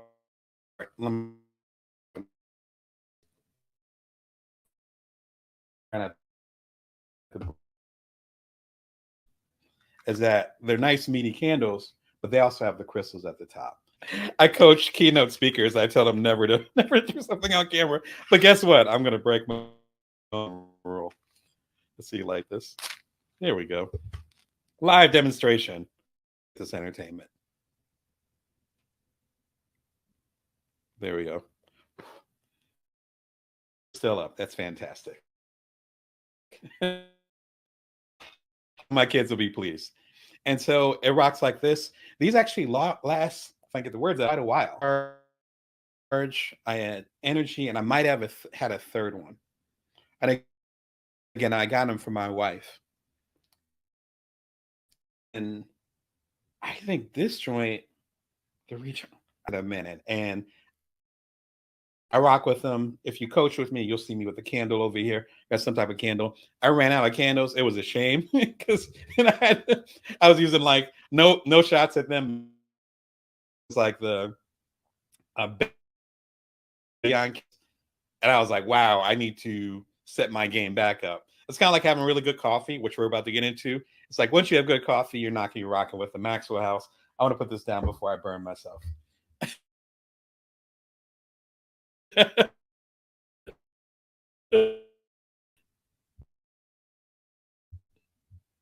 Right? What's up, Carlos? I appreciate the comment. Channel, be sure and check them out and click on the link down there because it should be in the comments. Feel free to put the link to your channel in there, Carlos, because I think you're doing some really fun stuff within the. I'm not sure if you look at it like this, but I look at it almost like the sociology space as far as how people interact, which I absolutely love. He's doing amazing stuff. So shout out to Carlos. Thank you. And shout out to the sage. Shout out to the sage burners out there. I've gotten to that level. I just rock with the candles. If you're interested in, like Carlos was talking about, getting more centered, be sure and check out the live show that I did a handful of months ago about how to get centered today. I talked a little bit about some of the equipment. There's more equipment based today. So it's more of the different gadgets and things of that nature. But on this live show that I had, again, click the link below or click the link in the comments. I actually talk about the process of them. And it's way more based on practice, on theory, practical theory, and on books. So if you're a bookworm like me, again, my 27th book is about to come out. So if you rock with books like I do, you see the big bookshelf behind me. It's not for decoration. If you like books and you like reading like I do, be sure and click on the link and you can learn more about that, Shout out to my robe. Thank you. Well, you might be, for folks that are coming in late, it's the Riley robe, and I rock with it. Oh, man. All right. So now we're going to talk about the opposite of big robe energy. I think I need a hashtag there. Feel free to throw one in the comments. And that is coterie. I'm mispronouncing it because I think it's from India. And I should know better since I have a lot of people over in India. Coterie single origin coffee sampler pack. Listen, I was not a coffee drinker until let's say I was a lot older. Let's put it like that. And it wasn't until I had been to Paris. I think I've been to Paris twice at that time. All these other places that have good coffee. And it wasn't until I went down to Bogota, Colombia. Shout out to the Colombians out there. Suddenly the little accent comes out. Shout out to the Colombians out there. And I went down there first as a journalist, and then a few years later, I came down there as a keynoter. Thanks for having me down there, y'all. And I fell in love with coffee. And suddenly, Juan Valdez, who I grew up with, was my man. Look up Juan Valdez, kids, if you don't know who he is, and you'll learn a little bit more about Colombia and how how it infiltrated our culture back in the 80s. Anyway, it ended up being fantastic. I became a hardcore coffee drinker. Not every day, but I'm like black coffee, strong coffee, et cetera, et cetera. This joint is interesting because it's actually a sampler pack of coffees from different parts of the world. So I got my behind on a plane. Let's get dramatic here. See, it's all about show and tell today. I got my behind on a plane and went to, Colombia, went to Iceland, went to Japan a couple times, like the whole nine. I did that. And then that's how I tried their stuff, which I highly recommend, particularly as things start to get a little bit safer. And if you're ready to travel, please go. Please go. Especially if anything, over the last few years, we've learned that wherever we want to go, it's not guaranteed to be there. Quite literally. Shout out to my folks in Maui. It's not guaranteed. Like, it's not guaranteed. But this is a great opportunity. If you are at home, if you got little kids at home, even if you have certain physical challenges or limitations, whatever limitations might be, where you can't get there, this is a great way to sample around the world. It looks fascinating. I can't remember how many are in the sampler pack, but it's quite a few. If you're watching on Amazon, you'll see a link to it on there. You can also click the link here in the YouTube channel and see what's going on with that. So cheers to that. Now, the coffee I'm actually drinking, there's a bonus one because you're not going to see it down below if you're on other channels, but on the YouTube channel, bringyourwork.tv, you'll see the link in there. I'm actually drinking Saigon coffee. So this is actually my favorite coffee. There's a big story behind it, but the short version is that my wife and I started our family over in San Diego. We lived there for several years, and they have a farmer's market. Shout out to Hillcrest Farmers Market. And it wasn't too far from our neighborhood. We would walk over there from when she was pregnant to all the way to when our second kid was in the papoose in front of me, like that period of time. And they had these little stands for Saigon coffee where they talk about, here's the coffee, here's where it's from, of course, from Vietnam, and then how you can actually make Vietnamese iced coffee with it. And then they have these little coffee shots. No alcohol, just little coffee shots. And as I started to drink coffee, which became in handy after I had kids, it was around the time I started drinking coffee, then I started like rocking with them. And they'd see me and my wife, and they'd see me and my wife, and then my first kid. And then, of course, over the years, it was a handful of years, then they'd see all four of us. And so I still order from them now, even though we haven't lived in San Diego in several years. You know what I mean? And it's such an important part of figuring out what your vibe is, what feels good, and what tastes good. One of the things that I really get, see, there you go. See, coffee for some folks is a moment of zen. And for some folks, it makes them hyper. For me, it chills me the hell out. But, it wasn't until I was into adulthood, well after grad school and all these periods of time where I actually could have used coffee. It was a period of time where I actually could appreciate coffee. So shout out to Saigon Coffee. Actually, I need to hit you guys up because I need another pack. But I love supporting them. They're a family-run company, and I love their work.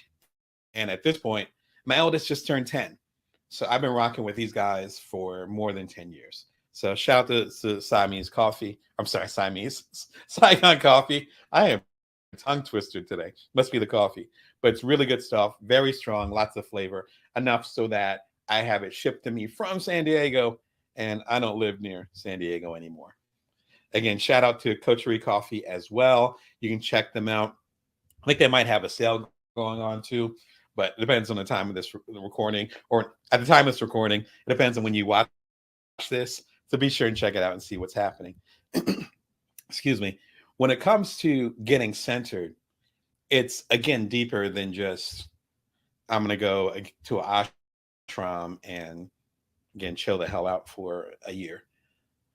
If you're not, that's not going to help you if you don't have some type of alignment to something. And it could be a higher power. It could be a higher purpose. It could be how you want to, bring your worth. There needs to be some type of situation there. One way to start is checking out the live program I had, again, about a year ago. This one was about a year ago, about improving your inner peace. And even with my meditation, there's my, like, meditate. I just took a nap. Like, I was trying to practice what I preached today. Yeah, my family's healthy. I'm healthy, all those different things. And there's still a ton of different stressors that are there.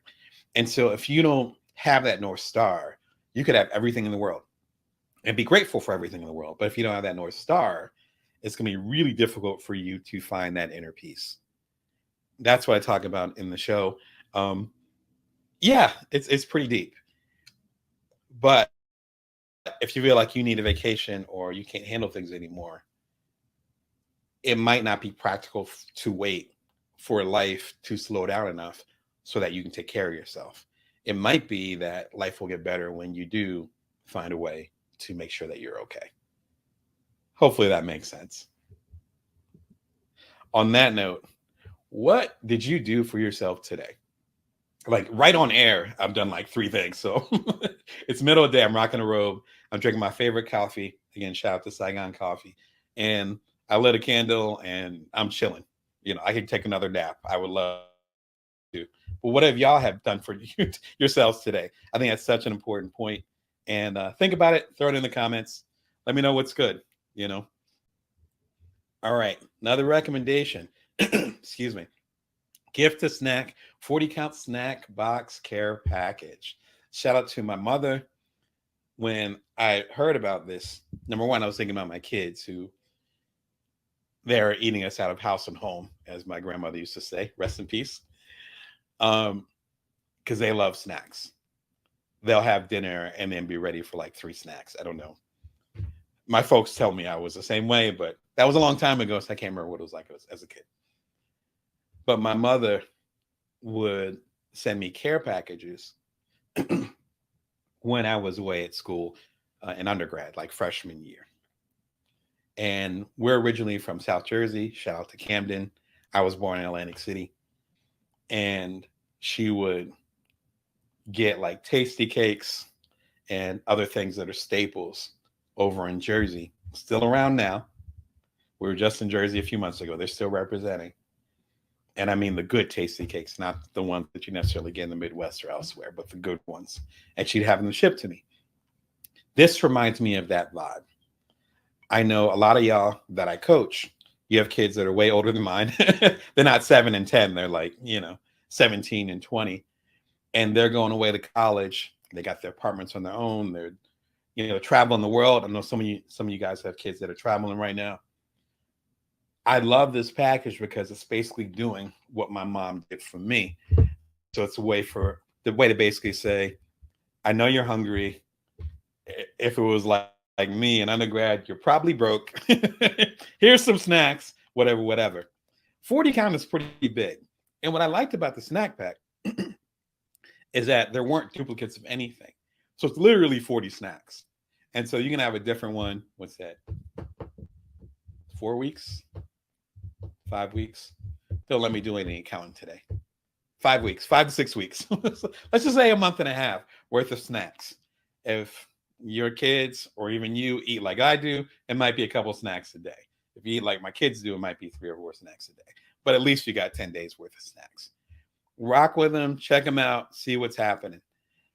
Related to that, kind of like what I was just talking about, see a pattern here, and this will all come together towards the end, is there are ways to eat internationally, again, without you having to leave the home. I think that's such an important thing. And some of my coaching clients and other people that I really, truly respect, and in some cases even care for, they have certain limitations, or with all the stuff going on in the world, you can pick one. They're like, I'm not leaving the house right now. Guess what? I don't blame you. Again, I'm in a robe with a lit candle, drinking coffee.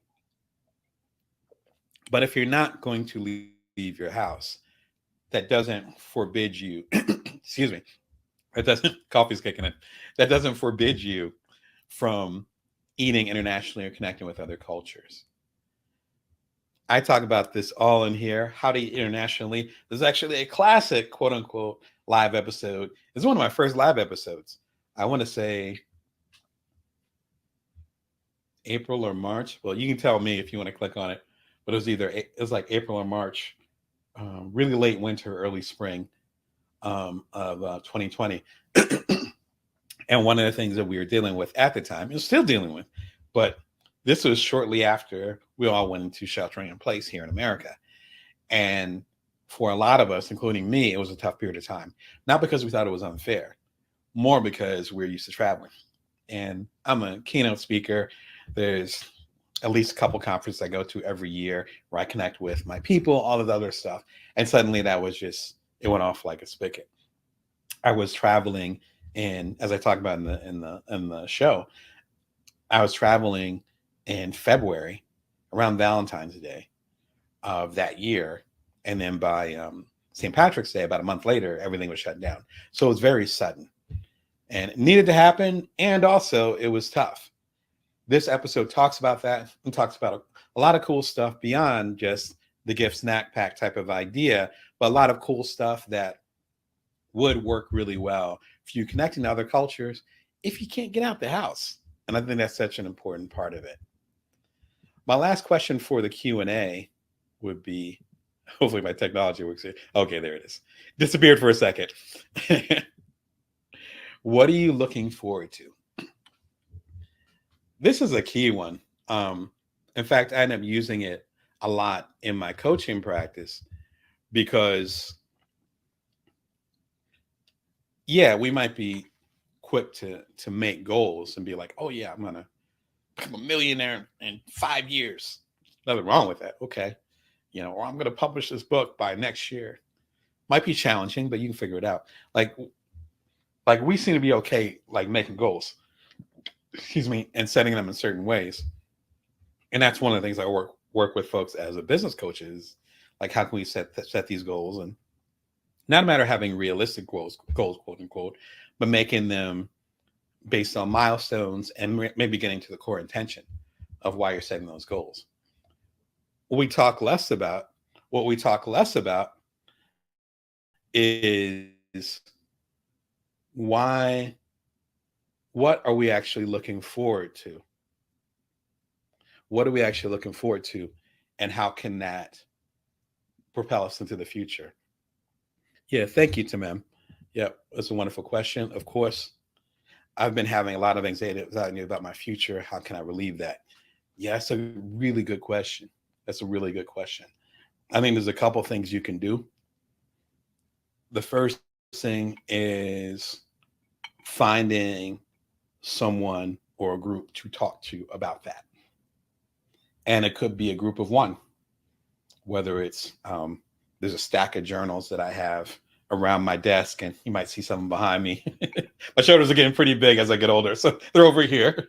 But the journals and all that stuff, finding a way to talk about that, because that leads to number two, which I was kind of getting at. So really good timing with your question is actually having something to look forward to. But one of the best ways you can have something to look forward to, or let me rephrase that. I use my hands. So let me put my coffee down. That's why I'm awkward right now. If there's something you're anxious to get to, like some part of your life being over or some stress that you're under that you're trying to get from under, documenting it in some way will help you understand when you actually get there. I looked forward to talking to 100 of y'all on YouTube. Now there's tens of thousands that I'm talking to right now. If I didn't recognize that part of the journey, I wouldn't even realize when I actually got what I wanted. Because when you're actually on the journey, you're just going day by day. You might be struggling right now. I get it. I have my struggle stuff too. I respect it. One of the ways you can recognize when things are getting better is by actually documenting how things are. So if you're having a shitty day, then document that you're having a shitty day. So then when you have a pretty good day, maybe it'll feel a little bit better. And unfortunately, there's no simple answer to feeling anxious about the future. Sometimes that's more of a feature rather than the bug. That's part of, in some ways, how we are as humans. If it's serious anxiety, you feel like need support and help, then definitely get a doc's help, get a therapist or a psychologist that can help you get on your way. If it's some manageable anxiety, which is more what I deal with, as an old therapist said, it's more situational anxiety versus permanent anxiety. So sometimes you're anxious for a reason. That's a little bit easier to deal with than if something is actually off balance and you're anxious for no apparent reason. Those are two separate things. If you're anxious about a certain situation, which is what I know way too much about, if you're anxious about a certain situation, a situational anxiety, again, one of the best things you can do is document where you are and where you've been. And then when you check in a few weeks from now, a month from now, maybe even a year from now, you actually see how things have changed and how things haven't changed. And that could be a proper gauge for you to figure out how you can settle yourself. I also recommend in the other episodes I talked about, this is one that I recommend as far as improving inner peace, which I think that's when you chimed in with your question. I talk about a lot of these types of things and go way deeper. I have another one on here as far as how to get centered today. And it's a much deeper conversation in regards to what you're talking about. I'd say one other thing too, which I mentioned, I believe in the how to get centered today one, is figuring out those little things that actually give you joy. And for me, joy is just being present. Like what snaps you into being present, right? Uh, in a safe way. Like me having a cup of coffee with you guys, aside from the caffeine, like the what it does to my taste buds. How I, as I shared with you a few minutes ago, how I know the origin story of that period of time in my life when, my babies are being born and then taking care of them. And, all that gets taken back to this period of time. Like it all goes back to that, to the robe reminding me of when I was a toddler and I used to carry a blanket around, even though I'm far from that. Those are those little micro moments of joy that bring you back down to earth. So no matter how much I feel, the more situational, hopefully that part is clear. The situational anxiety I might feel about I don't know, 10 things that I could worry about right now. There's certain things that I can do, even just for a second, then bring me back down to earth. And so maybe you can find those things, if you haven't already, those things that bring you down to earth safely. And that's my best feedback on that. So I appreciate your question and good luck as far as processing the anxiety that you have. Sometimes anxiety is warranted, again, based on the situation, and then it's more about managing it. And sometimes anxiety isn't warranted and you need some outside help. There you go. I hear you. Exactly. You see Mr. Coltrane over in the background. He's there for a reason. So shout out to you. Listen to as much music as you can. Get those things that bring you back down to earth. So thank you, Timon. My last recommendation is the Delta Gold card, which might sound weird, but actually ties into the question that I'd asked. What are you looking forward to? As I've talked about way more than I was expecting to in the past, what's it been, 45 minutes or so, is how much I enjoy traveling and connecting with other people and things of that nature. There are two trips I'm looking forward to already. One will likely be a family trip. We're still trying to work that out. Another one is me reconnecting with really good friends. And I'm approaching that period of life where we have to like plan that stuff. So I think I'm officially approaching middle age, if not already middle age at this point, right? Where it's like my other friends is like, all right, let's get together once a year and let's do this and that and let's connect in this way. Because as you get older, and maybe even when you're younger, but as you get older, you have to work harder to have those connections, to keep those connections. And then because there's so much life, like if I had 48 hours in a day instead of normal 24, I still would be tired. I still would have a long to-do list. That's what life is, at least for me, being a very active parent, being married, having a household to take care of, having the 3 or 4 businesses that I own, like it's a lot. And so I look forward to these types of things. I travel a lot. If any of y'all know me, I rock with Delta hard. So I used to you regularly fly with other organizations. They should not be named. I don't rock with them anymore. But over the past 10 or so years, since my family really started, Delta is the one for me. They have a really interesting DEI program. They've actually done a lot of contributing to different organizations and things that I believe in. And their customer service is fantastic, et cetera, et cetera. There's a long list of things. I don't want to turn into the points guy. Shout out to Brian, but that's his job, not mine. My whole point is that if you're going to have something to look forward to, at least for me, one of those things is travel. I rock hard with the Delta Gold card. It's the lowest out of all their cards, so it's very, very reasonable, and it also gets you free baggage. You get in the airplane a little bit faster. I think it's called Main One at this point. They keep changing the names. Main One, and you get Boku points. Shout out to the 70s babies. You get Boku points for all the different things that you put onto it. One of the things I want to talk about, and I mentioned it briefly with the coffee segment as well as the Riley one, is that all these things are not super expensive. But if these are things that are going to put you out of your financial comfort zone, or you're going to be stressed out when you buy them, then don't rock with it.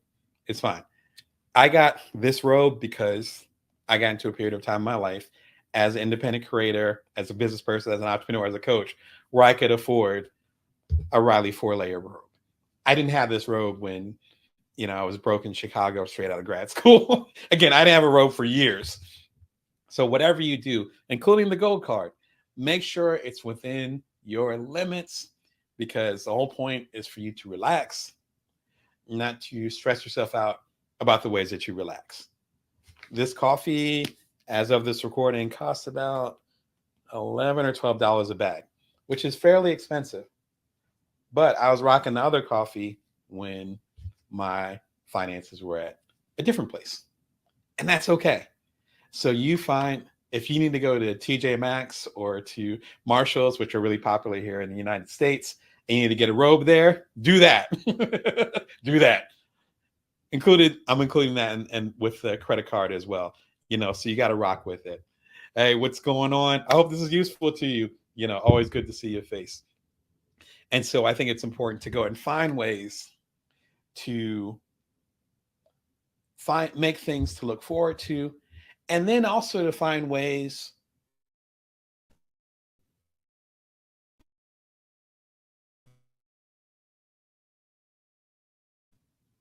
to do so within your means.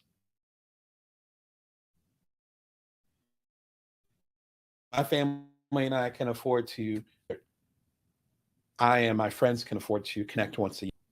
If you way, that's why I'm an entrepreneur. That's why I'm a business coach. I love strategy, doing it a strategic way.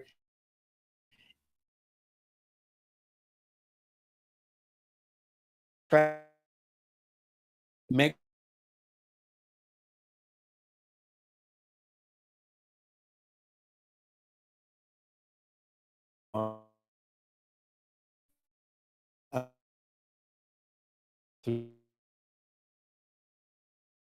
if that fits your finances, or where you actually get something back from it.